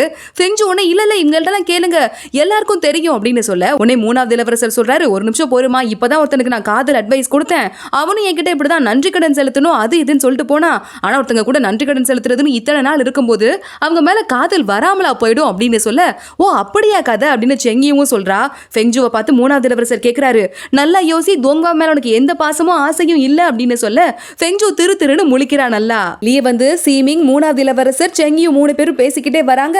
எப்படி நீங்க 2 பேரும் உங்களுக்கு ஹெல்ப் பண்ண ஆரம்பிச்சீங்க அப்படின்னு மூணாவது இளவரசர் கேட்க, அது ஒரு பெரிய கதை அப்படின்னு சொல்லிக்கிட்டு இருக்காரு சீமிங். செங்கியும் தான் ஆனா வந்து உள்ள வேலைக்கார போனா விட்டது அப்படின்னு சொல்ல, நீ எதுக்கும் அந்த ஹெல்ப் எல்லாம் பண்ண, உனக்கும் அந்த பொண்ணுக்கும் எந்த சம்பந்தமும் இல்லையே மூணாவது இளவரசர் கேட்கிறாரு. எனக்கு அந்த பொண்ணுக்கு ஹெல்ப் பண்ணணும்னு தோணுச்சு, அநியாயத்தை பார்த்தா எனக்கு மனசு பொறுக்காது ஹெல்ப் பண்ண, அது கூட நான் பண்ணக்கூடாது அப்படின்னு செங்கியும் கேட்க, இல்லலமா உனக்கு சந்தோஷமா இருந்தா நீ எது வேணாலும் பண்ணலாம் அப்படின்னு சொல்லிட்டு வழிகிறாரு மூணாவது இளவரசர். செங்கியும் பாட்டுக்கு கிளம்பி அங்கிருந்து போய்கிட்டே இருக்க, சீமிங்க கிட்ட சொல்றாரு மூணாவது இளவரசர், ஆனா ஒண்ணு, பொண்ணுங்க கூட வந்து நம்ம ரிலேஷன்ஷிப் முடிஞ்சிட்டா கூட அந்த பொண்ணுக்கு கடைசி வரை நம்ம ஓகே சொல்லிதான் ஆகணும், இல்லனா நம்ம மனசே நமக்கு நிம்மதியா இருக்காதுன்னு சொல்ல, ஓ அப்படியா கடவுளே இன்னைக்கு தான் நான் தெரிஞ்சுக்கிட்டேன் அப்படின்னு சொல்லிட்டு சீமிங் அங்க இருந்து கிளம்பி ஓடுறாரு. இதே நேரத்துல மலையடி வாரத்துல பைச்சியன் ஒரு கப்புல கஞ்சி எடுத்துட்டு வந்து ஏகுவா ஏகுவாக்கு கொடுக்குறா. கொடுத்துட்டு இதுதான் கடைசி மிச்சம் இருந்த அரிசியில பண்ண கஞ்சி. 2 வாரம் நான் பழம் பறிச்சு அதை போய் வித்தேன். அதுல கொஞ்சமே கொஞ்சம் தான் அரிசி கிடைச்சது. அதுவும் ஒரு சில நாட்கள்லயே தீந்து போயிடுச்சு.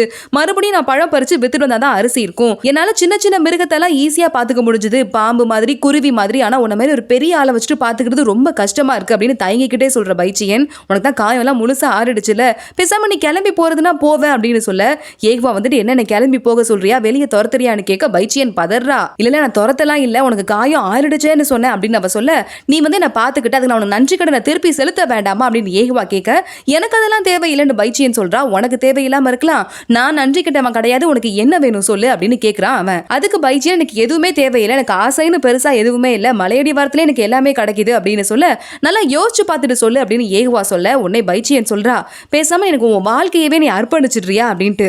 பைச்சியன் பார்த்துட்டு ஷாக் ஆகுறாரு. ஏகுவா என்ன கேட்குற அப்படின்ட்டு. ஆமா எனக்கு எல்லாமே இருக்கு, வாழ்க்கையில துணை மட்டும்தான் இல்ல, பேசாம உன் வாழ்க்கையவே எனக்கு அர்ப்பணிச்சுட்டு என் கூட துணையாவே இருக்கியா அப்படின்னு கேட்க ஏகுவா பார்த்துட்டு சிரிக்கிறாரு. உடனே வந்துட்டு பைச்சியன் எந்திரிச்சிடுறா. பரவாயில்ல நீ அதை செய்யணும்லாம் சொல்லல, அது ரொம்ப கஷ்டமான விஷயம் தெரியும், சும்மா கேட்டு பார்த்தேன் அப்படின்னு சொல்ல ஏகுவா ஓகேன்னு சொல்லிடுறாரு. ஓகேவா இன்னும் டக்குன்னு ஓகே சொல்லிட்டு நம்ம வந்து இன்னும் ப்ரிப்பேரே பண்ணல அப்படின்னு சொல்ல, என்ன ப்ரிப்பேர் பண்ணணும் அப்படின்னு ஏகுவா ரொம்ப க்ளோஸ் அப்ல வந்து கேட்குறாரு. பைச்சியன் கொண்டே வெக்கமா வருது. இல்ல நீ என் வாழ்க்கையவே அர்ப்பணிக்கிறேன்னு சொல்லிட்டு, அப்ப நம்ம 2 பேரும் வானத்துக்கும் பூமிக்கும் வணங்கி வணக்கம் சொல்லி இனிமே உன்னை விட்டு என்னைக்கும் பிரிய மாட்டேன் அப்படின்னு உறுதிமொழியெல்லாம் ஏத்துக்கணும்ல அப்படின்னு கேட்கிறா அவ. ஏகுவா வந்துட்டு சிரிச்சுக்கிட்டே, ஓ எனக்கு கல்யாணம் பண்ணிக்கணும்னு நீ ஆசைப்படுறியா அப்படின்னு கேட்க, வாழ்க்கையவே அர்ப்பணிக்கிறதுனா அப்புறம் என்ன கல்யாணம் தானே பண்ணிக்கணும் அப்படின்னு தயக்கத்தோடய அவ சொல்றா. சரி ஓகே, இதுவரை நான் பூமிக்கும் வானத்துக்குலாம் வணக்கம் சொன்னதில்ல, நம்ம சொல்றதுக்கு ரெடி ஆகலாம், ஆனா ஃபார்மாலிட்டி எல்லாம் ரொம்ப பார்க்க வேணாம், எவ்வளவு சிம்பிளா முடியுமோ அவ்வளவு சிம்பிளா வச்சுக்கலாம்னு சொல்ல, அடுத்து இப்ப நம்ம என்ன பண்ணணும் அப்படின்னு பைச்சியன் கேட்கிறா. திங்ஸ் எல்லாம் வாங்கணும் அப்படின்னு ஏகுவா சொல்றாரு. என்ன திங்ஸ் அப்படின்னு கேட்க, கல்யாணத்துக்கு தேவையான பொருள்லாம் வாங்கணும்ல அப்படின்னு சொல்லிட்டு ஏகுவா சிரிச்சுக்கிட்டே சொல்றாரு. பைச்சியன் வெக்கத்தோட நிக்க அதை பார்த்துட்டு ஏகுவாக்கு அப்படியே கண்ணுல அவ்வளோ லவ் வருது. சொர்க்கத்துல கல்யாண கோலத்துல உட்கார்ந்துகிட்டு இருக்கா சூஜின். அவகிட்ட வேலைக்கார பொண்ணு கேக்குறா, உங்க மனசுல ஏகுவா இருக்கும்போது எதுக்காக இந்த வயசான சொர்க்கத்தோட ராஜாவை கல்யாணம் பண்ணதுக்கு நீங்க சம்மதம் தெரிவிச்சீங்க? சொர்க்கத்தோட ராஜாக்கு இருக்கிற மனைவிகளே நீங்க தான் ரொம்ப ரொம்ப சின்ன பொண்ணு, உங்களுக்கு தான் பலம்ங்கிறது எதுவுமே கிடையாது. பாருங்க இன்னைக்கு உங்களுக்கு கல்யாண நாள் அப்படின்னு சொன்னாங்க, ஆனா உங்களுக்கு இது கல்யாண ட்ரெஸ்ஸை தவிர இந்த அரண்மனையில எந்த ஒரு ஏற்பாடுமே பண்ணல, யாருமே கொண்டாடவே இல்லை அப்படின்னு சொல்லிட்டு ரொம்ப சோகமா சொல்லிக்கிட்டு இருக்கா. அதுக்கு உடனே சூஜின் சொல்றா, எனக்கும் அதுதான் வேணும், யாருமே என்ன கண்டுக்காம தனிமையில இருந்தா சந்தோஷம் தானே அப்படின்னு சொல்ல, வேலைக்கார பொண்ணு சொல்றா சூஜின் கிட்ட, உங்ககிட்ட கேட்கிற தகுதி எனக்கு இல்லாம இருக்கலாம், ஆனா உங்களுக்கு அம்மா அப்பாவோ சொந்தக்காரங்களோ இல்ல, நான் மட்டும் தான் சின்ன வயசுல இருந்து உங்களுக்கு வந்துட்டு ரொம்ப உண்மையா இருந்துகிட்டு இருக்கேன், என்கிட்ட சொல்லலன்னா நீங்க யார்கிட்ட சொல்ல போறீங்க, மனசுல இருக்கிறதெல்லாம் என்கிட்ட பகிர்ந்துக்கோங்க அப்படின்னு சோகமா சொல்லிக்கிட்டே இருக்கா அந்த வேலைக்கார பொண்ணு. சூஜினும் பயங்கர சோகமா இருக்கா. பைச்சியனும் ஏகுவாவும் அவங்களோட கல்யாணத்துக்காக பர்ச்சேஸ் பண்றதுக்காக மார்க்கெட்டுக்கு போயிட்டு இருக்காங்க. 2 பேரும் கையை கோத்துக்கிட்டு அழகா பியூட்டிஃபுல்லா போய் அங்க பர்ச்சேஸ்லாம் பண்ணிக்கிட்டு இருக்கும் போது பைச்சியன் கிட்ட பிரச்சனை பண்ணாலியா அந்த கடைக்காரன் அவன் பைத்தியம் பிடிச்சி அங்க அலைஞ்சிக்கிட்டு இருக்கான். பைத்தியம் முடிச்சு அவன் பாட்டு கிட்டே போய் பிரச்சனை பண்ணிக்கிட்டு இருக்கேன், எனக்கு முழுசா முத்தியே போயிடுச்சுடா அங்க இருக்கிற ஊர் மக்களும் பேசிக்கிட்டு இருக்காங்க. அப்போ உடனே பைச்சியன் வந்து உட்காந்துக்கிட்டு, உனக்கு தண்டனை கிடைச்சிருச்சு போல அப்படின்னு சொல்லிக்கிட்டு இருக்கா. ஏகுவா ஒன்னும் தெரியாத மாதிரி, யார் இது உனக்கு தெரிஞ்சவரா, உன்கிட்ட ஏதாவது பிரச்சனை பண்ணாரான்னு கேட்க, ஆமா கெட்டவன் அவன் 2 தடவை என்கிட்ட பிரச்சனை பண்ணா, ஆனா அவனுக்கு தான் கடவுளே தண்டனை கொடுத்துட்டாரே, அப்புறத்துக்கு அவனை பத்தி நம்ம பேசிக்கிட்டு போதும் விட்டலாம் அப்படின்னு சொல்ல, வேற என்ன வாங்கணும் எல்லாம் வாங்கியாச்சா அப்படின்னு கேட்டுட்டு இருக்கா பைச்சியன். உன்னை ஏகுவா உனக்கு என்ன வேணும் சொல்லு, அதெல்லாம் நம்ம வாங்கிக்கலாம் அப்படின்னு சொல்ல, உங்ககிட்ட இருந்த ஒரே ஒரு டாலர் வித்துட்டீங்க, கொஞ்சம் காசு தான் கிடைச்சது, அதுல இவ்ளோ பொருள் வாங்கியாச்சு, மீதி என்ன உங்க வாளையும் விற்க போறீங்களா, என்னை வந்து பத்திரமா பாத்துக்கணும், எனக்கு எல்லாமே வாங்கி தரணும் அப்படிங்கிறதுக்காக நான் ஒன்னும் உங்க கல்யாணம் பண்ணிக்கல, அது மட்டும் இல்லாம என்கிட்ட ஒரே ஒரு குடிசை மட்டும் தான் இருக்கு, என்ன நீங்க கல்யாணம் பண்ணிக்கிறதுன்னு சொல்றது உண்மைதானே அப்படின்னு கேட்க ஏகுவா சிரிக்கிறாரு. நீ தான் வாழ்க்கையவே அர்ப்பணிக்கணும்னு சொன்ன, இப்ப அதுக்குள்ள உனக்கு மனசு மாறிடுச்சான்னு கேட்க, இல்ல எனக்கு மனசெல்லாம் மாறல, என்கிட்ட வேற எதுவுமே இல்லையே, உங்க அம்மா அப்பாலாம் எதுவும் தப்பா நினைச்சுக்க மாட்டாங்களா அப்படின்னு கேட்கிறா அவ. பைச்சியன் மார்க்கெட்டை வந்து திங்ஸ் வாங்கிக்கிட்டு இருக்கும் போது இன்னும் அரக்கர் உலகத்துக்கு திரும்பி போகாம பைச்சியனை தேடிக்கிட்டே இருக்க லீஜிங்கோட கண்ணுல லேசா பட்டுறா. ஐயோ இங்கதானே இருந்தா அப்படின்னு சொல்லிட்டு அவன் மறுபடியும் தேட வரும்போது பைச்சியன் காணாம போயிடுறா. இன்னும் தேடிக்கிட்டே திரியிறான் அவன். இந்த நேரத்துல கல்யாணத்துக்குலாம் ஃபுல்லா ரெடி பண்ணிட்டு அழகா கல்யாண ட்ரெஸ் எல்லாம் ரெட் கலர் ட்ரெஸ் எல்லாம் போட்டுட்டு கட்டெல்லாம் கூட டெக்கரேட் பண்ணிட்டு பைச்சியன் நின்னுக்கிட்டு இருக்கா. அங்க வராரு ஏகுவா, அவரும் ட்ரெஸ் எல்லாம் சேஞ்ச் பண்ணிட்டு, அப்ப பைச்சியன் சொல்றா, இவ்வளவு அழகான ட்ரெஸ்ஸை ஒரே ஒரு நாள் மட்டும் போட்டு வேஸ்ட் பண்ணா மனசு கஷ்டமா இருக்கேன்னு சொல்ல, உனக்கு பிடிச்சிருந்தா வருஷம் ஃபுல்லா கூட போடு, யாரு கேட்க போறா அப்படின்னு ஏகுவா சொல்றாரு. டக்குன்னு பைச்சியன் தயக்கத்தோட உட்காந்துட்டு, கல்யாண பொண்ணுங்கெல்லாம் முகத்தை மறப்பாங்க இல்லையா, அந்த துணியை தூக்கி டக்குன்னு முகத்துல போட்டுக்கிறா. அப்பாவியா இப்படி பண்றதை பார்த்துட்டு ஏகுவா சிரிச்சுக்கிட்டு இருக்காரு. அப்போ சொல்றா பைச்சியன், ஏகுவா நீ வந்துட்டு இப்படி அவசரமா கல்யாணம் பண்ணிக்கிறியே, ஒருவேளை என் கேரக்டர் பிடிக்காம போயிடுச்சுன்னா நீ என்ன வெறுத்துருவியா, என்னை விட்டு பிரிஞ்சு போயிருவியா, உன் அம்மா அப்பாட்ட கூட நீ என்ன கூட்டு போல, உன் அம்மா அப்பா என்ன பார்த்தா என்ன நினைப்பாங்க, உன்னை வெறுத்துற மாட்டாங்களா, அவங்க வேற ஏதாவது கல்யாணம் நிச்சயம் பண்ணி வச்சிருப்பாங்களா அப்படின்னு கேள்வியா கேட்கிறா. ஏகுவாக்கும் அவங்க அம்மா அப்பாவெல்லாம் நினைக்கும் போது மனசு கஷ்டமா இருக்கு. அப்போ ஏகுவா சொல்றாரு பைச்சியனை பார்த்து, என் குடும்பத்தை பத்தி உனக்கு சொல்றது அப்படிங்கிறது ரொம்ப ஒரு கஷ்டமான விஷயம், இப்போ உனக்கு சொல்லி அதை புரிய வைக்க முடியாது, ஆனா நான் ஒன்னு சொல்றேன் கேட்டுக்கோ, இன்னையில இருந்து நீ என்னோட மனைவி, நான் உன்னை கல்யாணம் பண்ணிக்கிட்டேன் அப்படிங்கறதால கண்டிப்பா உனக்கு நான் எப்பவுமே துரோகமே பண்ண மாட்டேன்னு சொல்ல பைச்சியன் அவனை நம்புறேன் அப்படின்னு சொல்றா. ஏஹ்வாவும் சிரிக்கிறாரு. சரி வா கல்யாணம் பண்ணிக்கலாம் அப்படின்னு வெளியே கூட்டிட்டு போறாங்க. வெளியே நதி முன்னிலையில கல்யாணம் பண்ணிக்கிறாங்க. பைச்சியன் ரொம்ப நடுக்கத்துல முகத்துல போட்டுருக்க அந்த மாஸ்க் எடுக்கிறா. உடனே ஏஹ்வா சொல்றாரு, நான் தான் அதை எடுக்கணும், நீ எடுக்க கூடாது அப்படின்னு சொல்ல, இல்ல எனக்கு பயமா இருக்கு, எனக்கு என்ன சொல்றதுனே தெரியலன்னு சொல்ல, நான் சொல்றதே நீ திருப்பி சொல்லு, ஒன்னும் கவலை இல்லை அப்படின்னு சொல்லிட்டு அவளுக்கு முகத்தை மறுபடியும் மூடி விட்டுட்டு ரெண்டு பேருமே உறுதிமொழி எடுத்துக்க ஆரம்பிக்கிறாங்க. ஏஹ்வா சொல்றாரு, இன்னைக்கு இந்த நதி முன்னிலையில நான் சூசுவை கல்யாணம் பண்ணிக்க போறேன். என்னன்னைக்கும் என் மூச்சு இருக்கிற வரைய வாழ்நாள் முழுவதுமே எந்த ஒரு துன்பமோ இன்பமோ எது வந்தாலும் அவ கூட சேர்ந்துதான் இருப்பேன் அப்படின்னு சொல்லிட்டு உறுதிமொழி ஏத்துக்கிறாரு. அதே போலவே அவளும் சொல்லி உறுதிமொழி ஏத்துக்கிறா. ரெண்டு பேருமே பூமிக்கும் வானத்துக்கும் வணக்கம் சொல்லி இவங்க கல்யாணத்தை நிறைவு செய்யறாங்க. கல்யாணம் முடியுது. அன்னைக்கு நைட் அவங்க ரெண்டு பேரும் கட்டில்ல உட்கார்ந்துட்டு இருக்காங்க. மாஸ்க் எல்லாம் போட்டுட்டு இருக்கா முகத்துல. இன்னும் அவ ஏஹ்வா என்ன பண்றதுன்னு சொல்லிட்டு ஒரு தயக்கத்தோட உட்கார்ந்துட்டு இருக்க. டக்குனு அந்த மாஸ்கை ரிமூவ் பண்ணிடுறா பைச்சியன். பண்ணிட்டு நான் உங்ககிட்ட ஒன்னு சொல்லணும், நம்ம கல்யாணம் வேற முடிஞ்சிருச்சு, ஒரு சில விஷயம் நான் உறுதியா சொல்லிடுறேன் அப்படின்னு சொல்லிட்டு சொல்ல ஆரம்பிக்கிறா. நம்ம என்னதான் வந்துட்டு வாழ்நாள் முழுக்க மூச்சு இருக்கிற வரைய ஒருத்தங்களுக்கு ஒருத்தங்க உறுதியா இருப்போம், கூடவே இருப்போம், பிரிய மாட்டோம்லாம் உறுதிமொழி ஏத்துக்கிட்டா கூட நீ எனக்கு ஏதாவது ஒரு விதத்துல துரோகம் பண்ணிட்டேன்னு வச்சுக்க, அந்த உறுதிமொழிக்கு தான் மதிப்பில்லாம போயிடுமே அப்படின்னு அவ சொல்ல ஏஹ்வா கேக்குறாரு, நான் உனக்கு துரோகம் பண்ணிட்டேன், நீ என்னை விட்டு போயிட்டேன்னா நான் எதிர்பார்த்ததை நீ எனக்கு கொடுத்துட்டேன்னு தானே அர்த்தம் அப்படின்னு சொல்லி சிரிக்க, போதும் ஏஹ்வா நான் காமெடி பண்ணல அப்படின்னு சொல்றா. சரி சரி ஓகே நான் உனக்கு துரோகம் பண்ண மாட்டேன் அப்படின்னு சிரிச்சுக்கிட்டே சொல்றாரு ஏஹ்வா. சொல்லி முடிச்சிட்டு கண்ணை மூடு அப்படின்னு சொல்லிட்டு பைச்சியனுக்கு முத்தம் கொடுக்க ஆரம்பிச்சிடுறாரு ஏஹ்வா. கொடுத்துட்டு உனக்கு நான் என்னைக்குமே துரோகம் பண்ண மாட்டேன் அப்படின்னு சொல்றாரு. இந்த ஒரு ஸ்வீட்டான காட்சியோட தான் இந்த எபிசோட் முடியுது. சூஜன் தன்னோட வேலைக்கார பொண்ணு கிட்ட சொல்லிக்கிட்டு இருக்கா, உனக்கே தெரியல நான் ஏஹ்வாவை எவ்வளவு லவ் பண்றேன்னு, ஏஹ்வாவை கல்யாணம் பண்ணிக்கிறதுக்காக தான் நான் இவ்வளவும் பண்றேன்னு சொல்ல, என்ன சொல்றீங்க இளவரசி அவ அதிர்ச்சியில கேட்டுக்கிட்டு இருக்கா. அப்போ சொர்க்கத்தோட ராஜா அங்க வராரு.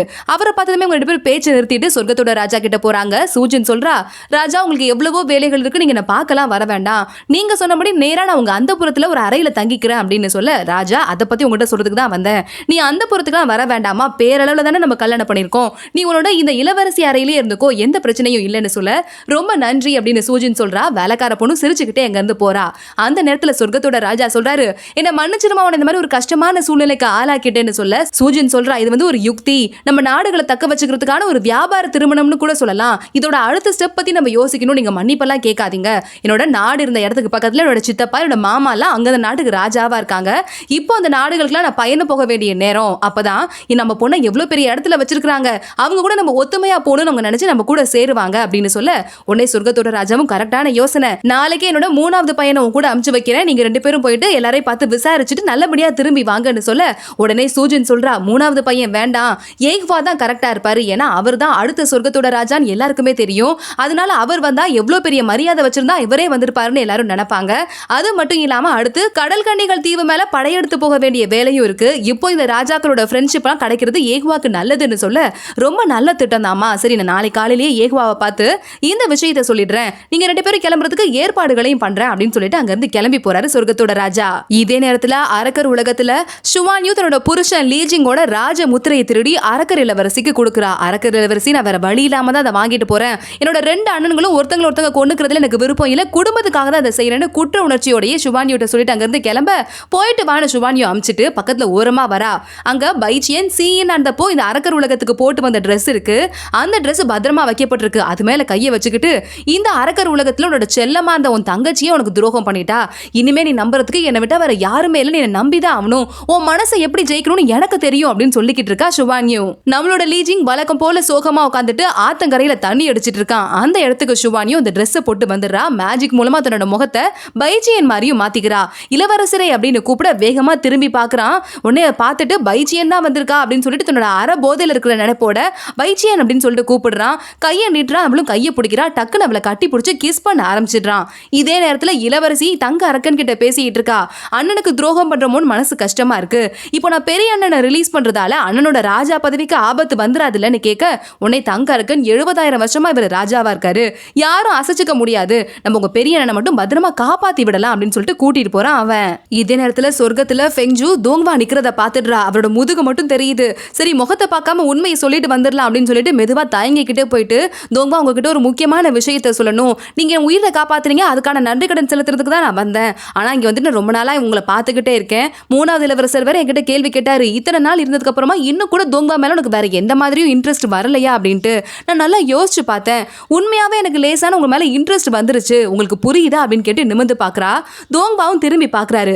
திரும்பினா அங்க பக்கம் நின்றுட்டு சொர்க்கத்தோட ராஜாவும் ஏஹ்வாவோட கசனும் நின்றுருக்காங்க. அவங்க கூட தான் பேசிட்டு இருந்திருக்காரு தோங்பா. அந்த விஷயம் தெரியாம எல்லா உண்மையும் ஃபெங்ஜு எல்லார் முன்னாடியும் சொல்லிட்டா. ஐயோ எல்லார் முன்னாடி எல்லா உண்மையும் சொல்லிட்டோமே அப்படியே அசந்து போய் அவனிக்க தோங்பா பேசி முடிச்சிட்டியா கிளம்ப வேண்டியதானே அப்படின்னு கேக்குறாரு. அதிர்ச்சி அடைஞ்ச ஃபெங்ஜு அங்க வந்து தெரிச்சுக்கிட்டு ஓடுறா. உடனே வந்துட்டு அங்க இருக்கிற சொர்க்கத்து ராஜா இந்த வேலைக்கார பொண்ணு வேஷத்துல வந்திருக்கிற பொண்ணு யாரு அப்படின்னு கேட்க சின்சுவோட இளவரசி ஃபெங்ஜு அப்படின்னு தோங்பா சொல்றாரு. உடனே என்னது ஃபெங்ஜுவான்னு அந்த ராஜா கேட்டுக்கிட்டு இருக்க அந்த கசின் பொண்ணு சொல்றா என்னது இவ்வளவு ஒரு இளவரசியா அப்படின்ட்டு. உடனே சொர்க்கத்தோட ராஜா யார்கிட்ட வேணா வம்பு வச்சுக்கோ, இந்த பொண்ணுகிட்ட நீ வம்பு வச்சுக்க கூடாது, ஏன்னா அடுத்து பேரரசி ஆக போற பொண்ணு ஒரே ஒரு பேத்தி, அதனால இவகிட்ட பார்த்து நடந்துக்கோ அப்படின்னு சொல்ல இன்னும் கடுப்பாயிக்கிட்டு இருக்கா அவ. அப்ப தோங்பாவை பார்த்த சொர்க்கத்தோட ராஜா பாவம் இந்த பொண்ணு தோங்பா உங்களுக்கு இதுல எந்த ஆர்வமும் இல்லன்னு தெரியாம பாவம் இவ்வளவு கஷ்டப்பட்டுக்கிட்டு இருக்கா, எல்லாமே வேஸ்டா போகுது அப்படின்னு சொல்ல தோங்பா எந்த பதிலும் சொல்லாம சிரிச்சுக்கிட்டே நிக்கிறாரு. இதே நேரத்துல மலையடி வாரத்துல பைஜியின் வீட்டுல பயங்கர புகையா இருக்கு. தூங்கிக்கிட்டு இருக்க ஏஹ்வா எந்திரிக்கிறாரு. சூசு எங்க இருக்கேன்னு கேட்க அவளும் ஓடி வரா. இருமிக்கிட்டே வா போலாம் வெளியேன்னு சொல்லிட்டு ஏஹ்வா கூட்டிட்டு வெளியே கூட்டு போறா. என்னாச்சுன்னு ஏஹ்வா கேட்க நீ எந்திரிக்கிறதுக்குள்ள உனக்கு சிக்கன் ரோஸ்ட் பண்ணி வைக்கலாம்னு நினைச்சேன், இப்படி ஆயிருச்சு, நீயே டெய்லி சமைக்கிறியே நான் பண்ண அப்படின்னு அவ சொல்லிக்கிட்டு இருக்கா. ஒன்னும் பரவாயில்லன்னு ஏஹ்வா சொல்லிக்கிட்டு இருக்கும் போதே பைஜியன் உள்ள ஓடுறா. தடுத்து நிறுத்தி எதுக்கு உள்ள போறேன்னு கேட்க நம்ம கல்யாண ட்ரெஸ் உள்ள இருக்கு, வாழ்க்கையில ஒரு தடவை தான் கிடைக்கும், அது எரிஞ்சிருமேன்னு சொல்ல இந்நேரத்துக்கு அந்த ட்ரெஸ் எல்லாம் எரிஞ்சிருக்கும், இப்ப நீ போறது நல்லது இல்ல, உனக்கு வந்து கல்யாண ட்ரெஸ் தானே, உனக்கு வேணும்னா நம்ம டெய்லி கல்யாணம் பண்ணிக்கலாம், நீ உள்ள மட்டும் போகாத அப்படின்னு சொல்றாரு ஏஹ்வா. நீ நல்லா பேசுற, ஆனா நம்மளோட வீடு எரிஞ்சு போச்சு, இன்னைக்கு நைட்டு நம்ம எங்க தங்குவோம் அப்படின்னு கேக்குறா அவ. உனக்கு எங்க தங்கணும் அப்படின்னு ஏஹ்வா கேட்க வேற எங்கேயும் வேண்டாம் எனக்கு இங்க தான் தங்கணும் அப்படின்னு சொல்றா. அப்படியா அப்படின்னு கேட்டுட்டு பின்னாடி வந்து நின்னுக்கிட்டு அவரோட கண்ணை மறைக்கிறா, தன்னோட கையை வச்சுக்கிட்டு மறைக்க. உடனே எனக்கு நெருப்புனா பயம் இல்லை ஏஹ்வான்னு சொல்லிக்கிட்டு இருக்கும் போதே தன்னோட மேஜிக் பவரை யூஸ் பண்ணி அந்த வீடு மறுபடியும் எரியறதுக்கு முன்னாடி இருந்த ஃப்ரெஷ்ஷான நிலைமைக்கு கொண்டு வந்துடுறாரு ஏஹ்வா. கண்ணை திறந்து பாக்குற பைஜியன் ஷாக் ஆகுறா. அதிர்ச்சியில பக்கத்துல போய் பார்த்துக்கிட்டு ஏஹ்வாவை திரும்பி பார்த்து ஏஹ்வா நீ யாரு, உண்மையை என்கிட்ட சொல்லு அப்படின்னு கேட்டுட்டு ஆமா எல்லாரும் சொல்லிக்கிட்டு இருந்தாங்க இந்த மலையில வந்து தங்க அரக்கன் தங்கி இருந்தான்னு, நீ தானே அந்த தங்க அரக்கன் அப்படின்னு சொல்ல ஏஹ்வா என்ன பார்த்தா உனக்கு அரக்கன் மாதிரியா தெரியுதுன்னு சிரிக்கிறாரு. ஏஹ்வா சிரிச்சுக்கிட்டே பைஜியன் பக்கத்துல போக பயப்பட ஆரம்பிக்கிறா. என்ன பார்த்தா உனக்கு இப்ப பயமா இருக்கா அப்படின்னு ஏஹ்வா கேட்க திடீர்னு ஐயோ அப்பனா உன் கூட தான் டிராகன் சண்டை போட்டிருக்கும், பயங்கரமான சண்டை நடந்திருக்கும், ஒன்னு தெரியுது கண்டிப்பா அந்த டிராகன் வரும், ஏன்னா இந்த இடம் நல்லாவே தெரியும் டிராகனுக்கு, வா இங்கேருந்து ஓடிலாம் நம்மளை கூட்டி இழுத்துட்டு ஓட. உன்னை ஏஹ்வா அவளை நிறுத்தி கேட்கிறாரு சூசு நான் அரக்கனா இருந்தாலும் என் கூட நீ ஓடி வந்துருவியா அப்படின்ட்டு. உடனே பைஜியன் சொல்றா உன் கூட என் வாழ்க்கை முழுக்க மூச்சு இருக்கிற வரைய ஒன்னா இருப்பேன், எந்த சோகமா இருந்தாலும் துன்பமா இருந்தாலும் இன்பமா இருந்தாலும் ஒன்னா இருப்பேன்னு சொல்லி தானே கல்யாணம் பண்ணோம், அப்போ நீ அரக்கனா இருந்தாலும் நம்ம கூட ஓடி தானே ஆகணும் அப்படின்னு அவ கேட்கிறா. அந்த மாதிரி தான் வந்துட்டு நான் உன்னை முழுக்க ஏத்துக்கிட்டு என் மனசார உன்னை காதலிக்க ஆரம்பிச்சிட்டேன், நீ அரக்கனா இருந்தாலும் எனக்கு அதை பத்தி கவலை இல்லை அப்படின்னு சொல்றா அவ. இத்தனை மாசமா நம்ம ஒன்னா இருந்துட்டோம், கல்யாணம் ஆயிட்டு கணவன் மனைவியா வேற வாழ்ந்துட்டோம், இனிமே நீ அரக்கனா இருந்தா என்ன யாரா இருந்தா என்ன நான் உன் கூட தான் எப்போதுமே இருப்பேன் அப்படின்னு சொல்ல ரொம்ப இமோஷனலா டச் ஆயிடுறாரு ஏஹ்வா. அவ கண்ணத்தை பிடிச்சிக்கிட்டு இன்னொரு தடவை எனக்கு மறுபடியும் அதை சொல்றியா அப்படின்னு கேட்க நீ யாரா இருந்தாலும் கவலை இல்லை, நீ எங்க போனாலும் கவலை இல்லை, நான் வந்துட்டு எனக்கு துரோகம் பண்ணாத வரைய என் மேல நீ அன்போடு இருக்க வரைய எதா இருந்தாலும் நான் பின்தொடர்ந்து வருவேன், உன்னை எப்பவுமே விட்டுட்டு போக மாட்டேன் அப்படின்னு சொல்றா பைஜியன். அவளை அப்படியே கட்டி பிடிச்சிட்டு அங்கேயே நிக்கிறாரு. வா ஓடலாம் அப்படின்னு பைஜியன் மறுபடியும் கூப்பிட ஓட ஒன்றும் தேவையில்லை, நான் மான்ஸ்டர்லாம் கிடையாது அப்படின்னு சொல்ல லேசா அவ ஏமாந்து போன மாதிரி முகம் ஆயிடுது. என்ன மான்ஸ்டர்னு சொன்னா ஏமாந்து போயிட்டு போல, நான் ஒரு சாதாரண மனுஷன் தான், தியானம் செஞ்சு எனக்கு கொஞ்சம் சக்தி வந்திருக்கு அப்படின்னு சொல்றாரு ஏஹ்வா. ஐயோ நான் தேவையில்லாம 1000 வழி யோசிச்சுட்டேன், எப்படிலாம் ஓடி போறதுன்னு சிரிச்சுக்கிட்டே சொல்றா. இதை பார்த்துட்டு ஏஹ்வாவும் சிரிக்கிறாரு. தியானம் பண்றவங்க யாராவது கல்யாணம் பண்ணிக்குவாங்களா அப்படின்னு பைஜியன் அப்பாவியா கேட்க மறுபடியும் சிரிச்சுட்டு அவளை கட்டி பிடிச்சுக்கிறாரு ஏஹ்வா. இந்த நேரத்துல சொர்க்கத்துல தோங்பாவும் சொர்க்கத்தோட ராஜாவும் சேர்ந்துட்டு ஏஹ்வாவோட அரண்மனையை பார்த்துட்டு வராங்க. இதை பாக்குற 3வது இளவரசர் ஐயோ அவன் பூமியில இருக்கிறானே இப்ப அவங்க போனா கண்டுபிடிச்சிருவாங்களேன்னு பதட்டத்துல வர, அப்போ சொர்க்கத்தோட ராஜா தோங்பாவை பார்த்து இன்னைக்கு சூஜன் கல்யாணத்தையொட்டி ஒரு பெரிய ட்ரீட் மாதிரி நடக்குது, கண்டிப்பா ஏஹ்வா கலந்துக்கணும், அதை சொல்லிட்டு போறதுக்கு தான் நான் வந்திருக்கேன் அப்படின்னு சொல்லிக்கிட்டே போறாரு. வேலைக்கார பொண்ணு ஏஹ்வா வந்து யாரும் டிஸ்டர்ப் பண்ண வேணான்னு சொல்லிட்டு தான் உள்ள போனாரு அப்படின்னு சொல்ல பரவாயில்ல தோங்கா வந்திருக்காரு வணக்கம் சொல்ல கூட்டிட்டு வாங்க அப்படின்னு சொன்னதும் 3வது இளவரசர் ஒரு நிமிஷம் அப்படின்னு வராரு. உடனே சொர்க்கத்தோட ராஜா எவ்வளவு தைரியம் என்னையே தடுத்து நிறுத்துற, எதுக்கு வந்த அப்படின்னு கேட்க அப்போ 3வது இளவரசர் சொல்றாரு ஏஹ்வாக்கு கொஞ்சம் தங்க அரக்கனால கொஞ்சம் காயம் ஏற்பட்டிருக்கு, அதை சரி பண்ணிக்கிட்டு இருக்கான், இப்ப போய் டிஸ்டர்ப் பண்றது நல்லது இல்லையே அப்படின்னு சொல்ல தோங்வா கேட்கிறாரு ஒரு தங்க அரக்கனால வந்துட்டு ஒரு பெரிய அளவுல காயத்தை ஏற்படுத்துறதுக்கு முடியாது, நீ என்ன சொல்லிக்கிட்டு இருக்க அப்படின்ட்டு. உடனே சொர்க்கத்து ராஜாவும் இவனுக்கு வர வேலை இல்ல போய் கூப்பிட்டு விடுங்க அப்படின்னு சொல்ல வேலைக்கார பொண்ணு பக்கத்துல போற கதவை திறக்கிறதுக்காக. இதே நேரத்துல பூமியில பைஜியனும் ஏகவாவும் வேட்டையாடிக்கிட்டு இருக்காங்க. பைஜியன் ஒரு பக்கம் நின்னுகிட்டு இருக்கும் போது ஏகவா வேட்டையாடுறதுக்காக அம்பையும் வில்லையும் விடுறாரு. அந்த நேரத்துல பார்த்து டக்குன்னு மறைஞ்சு போயிடுறாரு, அங்க சொர்க்கத்துக்கு போயிடுறாரு. அம்பு கீழே விழுந்து கிடக்கு. பைஜியன் பதறி போயிடுறா, எங்க போனாரு ஏகவா, இங்கே தானே இருந்தாருன்னு சொல்லிட்டு ஏகவா ஏகவா அப்படின்னு சொல்லிட்டு கத்தி தேட ஆரம்பிச்சிடுறா. அதே நேரத்துல இங்கே சொர்க்கத்துல கதவை திறந்துட்டு ஒரு பதட்டத்தோட ஏகவா வெளியே வராரு. அவரை பார்த்ததுக்கு அப்புறம் தான் அங்க 3வது இளவரசருக்கு உயிரே வருது. இப்போ ஒரு ஹால்ல எல்லாருமே மீட்டிங் மாதிரி போட்டு பேச ஆரம்பிக்கிறாங்க. ஏகவா ரொம்ப நேரம் அமைதியாவே இருக்கிறாரு. பயமா பதட்டமா இருக்கு, பைஜியன் தேடிட்டு இருப்பாளே அப்படின்னு சொல்லிட்டு. ஏன்னா இங்க சொர்க்கத்துல ஒரு நாள்ங்கிறது பூமியில ஒரு வருஷம். இங்க கொஞ்ச நேரம் ஏகவா இருந்தாரு அப்படின்னா கூட பூமியில ரொம்ப நாள் இருக்குமே அப்படின்னு சொல்லிட்டு ஒரு பதட்டத்தோடயே இருக்காரு. அப்போ ஏகவா கேக்குறாரு, ராஜா என்ன விஷயமா என்ன பார்க்க வந்திருக்கீங்க அப்படின்னு சொல்லிட்டு. அப்போ சொர்க்கத்தோட ராஜா உன் கல்யாண விஷயமா தான் அப்படின்னு சொல்ல உடனே ஏகவா எந்திரிச்சு சொல்ல ஆரம்பிக்கிறாரு. அன்னைக்கு நீங்க வந்துட்டு உங்களோட மரியாதையை காப்பாத்திக்கிறதுக்காக உடனே வந்துட்டு ஒரு வாக்கு கொடுத்தீங்க. அப்ப நம்ம பேசக்கூடாது, நானும் எதுவும் பேசல. ஆனா இப்போ நான் உங்ககிட்ட சொல்ல வேண்டிய ஒரு விஷயம் இருக்கு. எனக்கு வந்துட்டு நீங்க ஏற்கனவே சொல்லிட்டீங்க நான் தான் சொர்க்கத்தோட அடுத்த ராஜான்னு, ஒரு சிறந்த அரசனா வரணும்னு ஆசைப்படுறேன். அதுக்காக நான் தயார்படுத்திக்கணும்னு ஆசைப்படுறேன். இப்பவே பொண்ணுங்க காதல் அப்படின்னு சொல்லிட்டு என்னோட மனசை மாத்திக்கிறதுல எனக்கு விருப்பம் இல்ல. அதனால கல்யாணம் பண்ணிக்கிறதுக்கு முன்னாடி இன்னும் ஒரு 20,000 வருஷம் எனக்கு டைம் கொடுங்க. அதுக்கப்புறமா நான் கல்யாணம் பண்ணிக்கிறேன். அப்புறமா கல்யாணத்தை வச்சுக்கலாம் அப்படின்னு சொல்றாரு. அப்போ உடனே சொர்க்கத்தோட ராஜா இதுவரை என்னை எதிர்த்தே பேசினதில்ல. இத்தனை வருஷத்துல நான் எது கேட்டாலும் டான்னு செஞ்சு முடிச்சிருக்க. முதல் தடவையா ஏத்து பேசுற. இதுக்கு பின்னாடி எந்த ரகசியமும் இல்லைன்னு நினைக்கிறேன் அப்படின்னு சொல்ல ஒரு குற்ற உணர்ச்சியோடவே ஏகவா இல்ல எந்த ரகசியமும் இல்ல. எனக்கு வந்துட்டு நான் வந்து சிறந்த அரசனா வரணும்னு ஆசை. அதுக்காக தான் ப்ரிப்பேர் பண்ணிக்கிட்டு இருக்கேன் அப்படின்னு போய் சொல்றாரு. அப்போ உடனே சொர்க்கத்தோட ராஜா ஏகவா பக்கத்துல வந்துட்டு நான் ரொம்ப என் பசங்களே நம்பினது அப்படின்னு பார்த்தா 2வது இளவரசன் தான். அவன் எனக்கு பெரிய துரோகம் பண்ணிட்டான். அதை விட நான் நம்புறது நீ தான். நீ எனக்கு எந்த துரோகமும் பண்ண மாட்டேன்னு நினைக்கிறேன். அதுவும் இந்த பொண்ணுங்க விஷயத்துல எனக்கு துரோகம் பண்ண மாட்டேன்னு நினைக்கிறேன் அப்படின்னு சொல்ல காலை விழுந்துட்டு அப்படிலாம் பண்ண மாட்டேன் அப்படின்னு சொல்லிக்கிட்டு இருக்காரு ஏகவா. சொர்க்கத்தோட ராஜா ஏகவாவை எந்திரிச்சு நிக்க வச்சுட்டு நான் கல்யாணத்தை பத்திட்டு யோசிச்சுட்டு சொல்றேன் அப்படின்னு சொல்றாரு. தோங்பாவை பார்த்து நீங்க என்ன நினைக்கிறீங்க அப்படின்னு கேட்க நானே இது வந்து கொஞ்சம் அவசரம் தான் நினைக்கிறேன். ஏற்கனவே வந்து 2வது இளவரசனுக்கு நிச்சயம் பண்ணி இவ்வளவு நாள் ஆயிடுச்சு. இப்போ திடீர்னு வந்துட்டு இப்ப நம்ம பட்டத்து இளவரசனுக்குன்னு சொல்லிட்டு அவசரமா கல்யாணம் பண்ணா அந்த சிஞ்சுக்காரங்களே பயந்து போயிடுவாங்க. ஏதோ நம்ம பையனுக்கு தான் இந்த குறை இருக்க மாதிரி. சோ நம்ம மெதுவாவே பண்ணலாம் அப்படின்னு தோங்பா சொல்றாரு. யோசிச்சுட்டு நான் முடிவை சொல்றேன் அப்படின்னு சொர்க்கத்தோட ராஜா சொல்றாரு. வெளியே வழி அனுப்ப வரும்போது திடீர்னு சொர்க்கத்தோட ராஜா ஏகவாவை பார்த்து உன்னோட டிராகன் உருவத்தை பூமியில நீ மறுபடியும் காட்டினியாமே எதுக்காக அப்படின்னு கேட்க சித்தப்பா வந்துட்டு என்ன சமாளிக்கிறதுன்னு யோசிக்கிறாரு. அப்போ ஏகவா டக்குன்னு யோசிச்சுட்டு தன்னோட பாக்கெட்ல இருந்து அந்த விசிறி மந்திர விசிறியை எடுக்கிறாரு. உங்ககிட்ட விசாரிச்சு முடிச்சுட்டு சொல்லலாம்னு இருந்தேன். இந்த மந்திர விசிறியை நான் பூமியில இருக்கும்போது அந்த தங்க அரக்கனை அடக்கிறதுக்காக போகும்போது அரக்கர் உலகத்தோட ராஜா கையில இருந்தது. இது நம்மளோட பொருளாச்சே வாங்கிட்டு வந்துட்டேன். இதுக்கும் மோயுவானுக்கும் ரொம்ப சம்மந்தம் இருக்கு இல்லையா?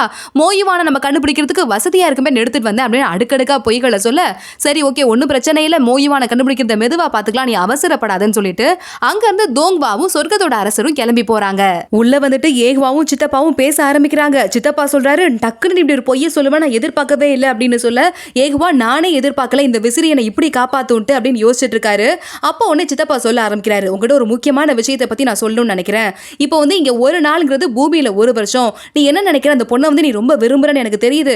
ஒரு 2 மாசத்தை நீங்க உன் வாழ்க்கையில நீ ஸ்பெண்ட் பண்ணா அந்த பொண்ணு கூட நீ ஒரு 60 வருஷம் வாழ்ந்துட்டு வந்துடலாம். அது உனக்கு போதும் நீ நினைக்கிறியான்னு கேட்க உடனே ஏகவா இல்ல அப்படின்னு சொல்றாரு. ஆமா எனக்கு தெரியும் நீ இந்த பொண்ணு கிட்ட இருந்து பிரியறதுக்கு ஆசைப்படலன்னு. அந்த பொண்ணுக்கு அங்க வயசாகி இறந்து போக கூடாதுன்னு நினைச்சனா ஒண்ணுதான் பண்ண முடியும். அந்த பொண்ணை அங்க மனித உலகத்துல இருந்து இங்க கொண்டு வரணும். ஆனா இங்க வந்துட்டு நீ பைச்சியனை தான் கல்யாணம் பண்ணிக்க போறன்னு எல்லாருக்கும் தெரியும். அது மட்டும் இல்லாம உங்க அப்பா ஒரு மனுஷ பொண்ணை நீ கல்யாணம் பண்ணிக்கிறதுக்கு உனக்கு சம்மதிக்கவே மாட்டாங்க. அதனால நீ இங்கேயும் கூட்டிட்டு வர முடியாது. இப்போ எனக்கு தான் மனசு ரொம்ப கஷ்டமா இருக்கு. நான் தானே இந்த பைச்சியனை உனக்கு நிச்சயம் பண்றதுக்காக ஏற்பாடு பண்ணேன் அப்படின்னு சொல்லிட்டு சித்தப்பா ரொம்ப ஃபீலிங்ஸா சொல்லிக்கிட்டு இருக்க. அப்போ ஏகவா சொல்றாரு சித்தப்பா நீங்க கவலைப்படாதீங்க. நான் பிறந்த அன்னைக்கே நான் தான் அடுத்த இளவரசன் முடிவு பண்ணப்பட்டுருச்சு. அதனால வந்துட்டு இந்த பொண்ணு இல்லைன்னா இன்னொரு பொண்ணு கண்டிப்பா எனக்கு என்கேஜ்மெண்ட் பண்ணி தான் வச்சிருப்பாங்க. உங்க மேல எந்த தப்பும் இல்லைன்னு ஏகவா சொல்ல சித்தப்பா சொல்றாரு என் அண்ணன் மாதிரி நீயும் ஈஸியா எஸ்கேப் ஆயிட முடியும்னு மட்டும் நினைக்காத. அவர் வந்து பட்டத்து இளவரசன் கிடையாது. நீ மட்டும் காதல்ல விழுந்துட்டங்கிற விஷயம் இந்த சொர்க்கத்துக்கு தெரிஞ்சதுன்னா அந்த பொண்ணை வந்துட்டு வாழவும் முடியாம சாகவும் முடியாம பண்ணிடுவாங்கன்னு சொல்ல உடனே வந்து ஏகவா அதை பத்திலாம் அப்புறம் பேசிக்கலாம். இப்போ சூசு என்ன தேடிக்கிட்டு இருப்பா, நான் கண்டிப்பா உடனே போகணும் அப்படின்னு சொல்ல சித்தப்பா தடுத்து நிறுத்துறாரு. போதும் நிறுத்து, உனக்கு நிறைய வேலைகள் வச்சிருக்காங்க. சூஜின் கூட போய் சொந்தக்காரங்களெல்லாம் நீ பார்த்துட்டு வரணும் அப்படின்னு சொல்ல உன்னை ஏகவா கேட்கிறாரு. ஆனா சூசு பயந்துருப்பாளே, அவளுக்கு என்ன ஆச்சுன்னே தெரியாதே அப்படின்னு சொல்றாரு. இதுக்கே பயந்தா எப்படி? நாளைக்கு ஒரு நாள் சொர்க்கத்தோட ராஜாவை பார்க்க வேண்டிய நிலைமை வரும். அவ்வளவு ஈஸியா பயப்படுற ஆளா இருக்க கூடாது அவ அப்படின்னு சொல்லிக்கிட்டு இருக்காரு. அதுக்கு ஏதோ ஏகவா சொல்ல வரும்போது போதும் பேசாத யாரோ வராங்க அப்படின்னு சொல்ல உடனே ஏகவா வாயை மூடிடுறாரு. எதுவும் தெரியாத மாதிரி சித்தப்பா சொல்றாரு நீ தான் கல்யாணம் பண்ணிப்ப நினைச்ச சூஜனை, கடைசியில பார்த்தா சொர்க்கத்தோட ராஜாக்கு கல்யாணம் ஆயிடுச்சு அப்படின்னு டாபிக் மாத்தி வேற எதையோ பத்தி பேசுற மாதிரி டாபிக் மாத்திடுறாரு. இத சூஜன் ஓரமா நின்னு கேட்டுக்கிட்டு இருக்கா. இந்த நேரத்துல கீழே பூமியில எத்தனை நாள் ஆச்சோ தெரியல, இன்னமும் ஏகவான்னு தேடிக்கிட்டு அப்படியே கண்ணீர் விட்டு அங்கே அழ ஆரம்பிச்சிடறா பைச்சியன். உள்ள வந்து பேசிக்கிட்டு இருக்க 2 பேரையும் பாக்குறா. அது மட்டும் இல்லாம சூஜனையும் உட்கார சொல்றாரு சித்தப்பா. அவ உட்காந்துக்கிட்டு ஏகவாவை பார்த்து கிளம்புறதுக்கு ரெடி ஆயிட்டீங்களா அப்படின்னு கேட்க ஏகவா அவளை பார்த்துட்டு முறைக்கிறாரு. இந்த நேரத்துல சித்தப்பா அவளை பார்த்துட்டு ஒன்னு சொல்லணும், உங்க குடும்பம் மிகப்பெரிய தியாகம் பண்ணிருக்கு, 2 பேரா போனா சிறப்பா இருக்காது, இளவரசன் நானும் உங்க கூட வரேன் அப்படின்னு சொல்ல தனியா ஏகவா கூட போலான்னு பிளான் பண்ண சூஜன் வந்துட்டு உடனே முகமே மாறிடுது. ஓ நீங்களும் வரீங்களா அப்படின்னு கேக்குறா. ஆமா நானும் வரேன், இந்த ட்ரிப்பை டக்குன்னு முடிச்சிடலாம் அப்படின்னு சித்தப்பா சொல்ல உடனே சூஜன் சிரிக்கிறா. சீக்கிரமா முடிக்கிறதா? ரொம்ப தூரம் போற இந்த டிராவல்ல வந்துட்டு ஏகவாக்கு ரொம்ப டயர்ட் ஆயிடுமேனு நைட்டு தங்குறதுக்கு ஒரு இடத்த ஏற்பாடு பண்ணிருக்கேன், அங்க தங்கிட்டு தான் வரணும்னு சொல்ல என்னது நைட்டும் தங்கணுமா அப்படின்னு ஏகவா இன்னும் ஷாக் ஆகுறாரு. இதே நேரத்துல ஃபெங்ஜு வேலைக்காரங்க தங்குற அவளோட ரூமுக்கு போக அங்க இருக்கிற மத்த வேலைக்காரங்களாம் இப்பதான் நீங்க இளவரசின்னு தெரிஞ்சது, தோங்பா இப்பதான் அப்பதான் ஆரம்பிச்சு சொல்ல விட்டாரு, நீங்க வேலைக்காரங்க படுற கஷ்டத்தெல்லாம் தெரிஞ்சுக்கிறதுக்காக தான் இங்க வந்து தங்கி இருக்கிறீங்களாமே, உங்களுக்கு பிடிச்ச மாதிரி எந்த அரண்மனை வேணாலும் நீங்க பாத்துக்கலாம்னு தோங்பா சொல்லிருக்காருன்னு சொல்ல ஃபெங்ஜூ அப்படி சொன்னாரா, நான் இங்கேயே தங்கி இருக்கேன், எனக்கு எந்த பிரச்சனையும் இல்ல, அப்பதானே உங்க கஷ்டத்தெல்லாம் தெரிஞ்சுக்க முடியும், நான் இப்பவே போய் தோங்பாட்ட கேட்டுட்டு வரேன் அப்படின்னு வேகமா அங்கிருந்து கிளம்பி ஓடி வரா. ஓடி போய் தோங்பா முன்னாடி நின்னுக்கிட்டு, நான் இங்க வந்துட்டு உங்களுக்கு நன்றி கடனை செலுத்துறதுக்காக வந்தேன், நல்ல சுகபோகமா இருந்துகிட்டா நான் நன்றி கடனை எப்படி செலுத்துறது, வேலைக்கார பொண்ணுங்க கூடயே தங்கி இருக்கேன், அப்பதான் வந்து என்னோட சின்சியாரிட்டி இன்னும் வந்து அதிகமாகும் அப்படின்னு சொல்ல, தோங்பா உனக்கு அங்கதான் இருக்க பிடிச்சிருக்குன்னா எனக்கு எந்த பிரச்சனையும் இல்லை, நீ அங்கே இருந்துக்கோ, ஆனா எனக்கு எப்படி நன்றி கடனை செலுத்தலான் இருக்க, டீ கொண்டு வந்து கொடுத்தா என்ன ஒரு 1,00,000 வருஷம் எனக்கு டீ கொண்டு வந்து கொடுப்பியா, இல்ல தண்ணி கொண்டு வரதா, இல்ல எனக்கு 2,00,000 வருஷம் தண்ணி கொண்டு வந்து கொடுப்பியா, அப்படிதான் என் கடனை நீ அடைக்க முடியுமா அப்படின்னு கேக்குறாரு அவரு. உடனே ஃபெங்ஜூ சொல்றா, இல்ல உங்களுக்கு வேற ஏதாவது தேவை இருக்கும்ல, தேவைப்படும் போது டக்குன்னு சொல்லுங்க, அந்த தேவையை வந்து உங்களுக்கு உடனே தீர்த்து வைக்கிறேன் அப்படின்னு ஃபெங்ஜூ சொல்றா. உடனே தோங்பா யோசிச்சுட்டு, ஆமாமா எனக்கு ஒரு தேவை ஒண்ணு இருக்கு அப்படின்னு சொல்றாரு. ஃபெங்ஜூவும் ரொம்ப ஆர்வமா என்னன்னு கேட்க, நான் கையில வச்சிருக்கேன் பாரு, இந்த கப்பை எனக்கு மோயுவான் மாஸ்டர் தான் கிஃப்டா கொடுத்தாரு, அதுக்கு நான் அவருக்கு பதிலா எதுவுமே கொடுக்கல, அதுக்குள்ள அவர் காணாம போயிட்டாரு, இப்ப மோயுவானை கண்டுபிடிச்சு நான் அந்த பதிலுக்கு ஏதாவது கொடுக்கலன்னா எனக்கு நன்றி கடனே தீராது, மோயுவானை கண்டுபிடிக்கிறதுக்கு ஹெல்ப் பண்றியா அப்படின்னு கேட்க, ஃபெங்ஜூவும் யோசிக்க ஆரம்பிக்கிறா, மோயுவானா அவர் தான் எப்பயோ இறந்து போயிட்டாரு அப்படின்னு சொல்லிட்டு டக்குன்னு ஆஹா நம்ம மூலமா பாடி எங்க இருக்குன்னு கண்டுபிடிக்கிறதுக்கு ட்ரை பண்றாரு போல, நம்ம வாயிலிருந்து எந்த வார்த்தையும் ஊற்றக்கூடாது அப்படின்னு முடிவு பண்றா. எனக்கு தெரியாது மோயுவான் நான் குழந்தையா இருக்கும் போதே இறந்து போயிட்டாரு, எனக்கு எப்படி தெரியும் அப்படின்னு கேட்டு சமாளிக்கிறா. வேற ஏதாவது ஹெல்ப் வேணும்னா கேளுங்க அப்படின்னு ஃபெங்ஜூ சொல்ல, மாஸ்டர் மோயுவானுக்கும் உன்னோட அத்தை பைச்சியனுக்கும் நடுவுல என்ன உறவு, எப்படி உங்களுக்குள்ள கனெக்ஷன் வந்ததுன்னு தெரிஞ்சுக்கணும் அப்படின்னு சொல்ல, ஃபெங்ஜூ எதுக்கு இப்ப பாரு மோயுவானை பத்தியே கவலைப்பட்டுக்கிட்டு இருக்கீங்க, வேற ஏதாவது கேளுங்க, எனக்கு தெரிஞ்ச மாதிரி கேளுங்க அப்படின்னு சொல்றா. தோங்வா ஆமாமா இன்னொரு கேள்வி எனக்கு ஞாபகம் வந்துருச்சு, இதுவரைய மந்திர விசிறியை நீ பாத்திருக்கியா அப்படின்னு கேட்க, இந்த பேரை கூட நான் கேள்விப்பட்டதே இல்ல, டீ குடிச்சிட்டீங்களா, நான் கப்பை எடுத்துட்டு போறேன் அப்படின்னு அங்க இருந்து எடுத்துட்டு போயிட்டு எப்ப பாரு எதுக்கு மோயுவானை பத்தி இவர் விசாரிச்சுக்கிட்டே இருக்கிறாருன்னு யோசிச்சுக்கிட்டே வெளியே போய் நிக்கிறா. அப்போ அந்த கசின் பொண்ணு வந்து இவ காது கிட்ட கத்த, இவ டக்குன்னு திரும்புறா, அந்த கப்பு கீழே விழுந்து உடைஞ்சு போயிருது. ஏஹ்வாவோட கசின் பாட்டுக்கு கண்டபடி எனக்கு வணக்கம் சொல்ல மாட்டியா, உனக்கு திமிர் ஆயிடுச்சா, எதுக்காக நீ வந்து தோங்பாவை பக்கத்துக்கு வந்துட்டு போற அப்படின்னு கண்டபடி திட்டிக்கிட்டு இருக்க, ஐயோ கப்பு உடைஞ்சிருச்சு அப்படின்னு பதட்டத்துல எடுத்து வச்சிட்டு இருக்கா ஃபெங்ஜூ. அப்ப தோங்பா வெளியே வராரு, என்ன சத்தமா இருக்கு, தலை வலிக்குது அப்படின்னு சொல்ல, உடனே இந்த கசின் பொண்ணு வந்துட்டு, இன்னைக்கு காலையில நீங்க வந்து ஏஹ்வாவை பார்த்து பைச்சியனை கல்யாணம் பண்ணி கூட்டு வரதை பத்தி பேசிக்கிட்டு இருந்தீங்களாமே அப்படின்னு கேட்கிறா. அப்போ உடனே ஃபெங்ஜூ தோங்பாவை பார்த்து, நீங்க தான் கல்யாணத்தை நடத்தி வைக்கிறதுக்காக போறீங்களா அப்படின்னு கேட்க, ஆமா அப்படின்னு தோங்பா சொல்றாரு. நீங்க தான் அந்த கல்யாணத்தையே நடத்தி வைப்பீங்களா அப்படின்னு கேட்க, ஆமான்னு தோங்பா சொல்றாரு. போதுமா வேற ஏதாவது கேள்விக்கு நான் பதில் சொல்லணுமான்னு தோங்பா கேட்க, உடனே இந்த கசின் பொண்ணு நான் கேட்கணுங்கிறா. கேட்டு முடிச்சிட்டீங்களா இப்ப எல்லாரும் கிளம்புங்க அப்படின்னு இவ கேள்விக்கு பதில் சொல்லாம அனுப்பி வைக்கிறாரு. அந்த கசின் பொண்ணு அங்கிருந்து சோகமா கிளம்பி போயிட, ஃபெங்ஜூவை பார்த்து தோங்பா சொல்றாரு, மோயுவான் எனக்கு கொடுத்த கப்பையும் உடைச்சிட்ட, இதையும் அந்த நன்றி கடனோட கடனா சேர்க்க போறியா, எப்படிதான் எனக்குலாம் திருப்பி கொடுக்க போறியோ அப்படின்னு கேட்டு உள்ள போயிடுறாரு. ஆஹா எத்தனை ஜென்மம் எடுத்தாலும் இந்த கடனை என்னால அடைக்க முடியாம போயிடும் போலயே அப்படின்னு ஃபெங்ஜூ நினைச்சுக்கிட்டு இருக்கா. அத்தோட தான் இந்த எபிசோட் முடியுது. ஸ்மூத்தா போயிட்டு இருந்த பைச்சியன் ஏஹ்வாவோட கல்யாண வாழ்க்கையில ஒரு பெரிய தடக்கல் ஒண்ணு வந்துருச்சு. எப்படி இதை 2 பேருமா சேர்ந்து தாண்ட போறாங்க அப்படிங்கறத அடுத்தடுத்த எபிசோடுகள்ல பார்க்கலாம். இந்த வீடியோவை லைக் பண்ணுங்க, உங்க ஃப்ரெண்ட்ஸ் அண்ட் ஃபேமிலி கூட நம்ம சேனலை மறக்காம ஷேர் பண்ணுங்க. அடுத்த வீடியோக்கு வெயிட் பண்ணுங்க. பை.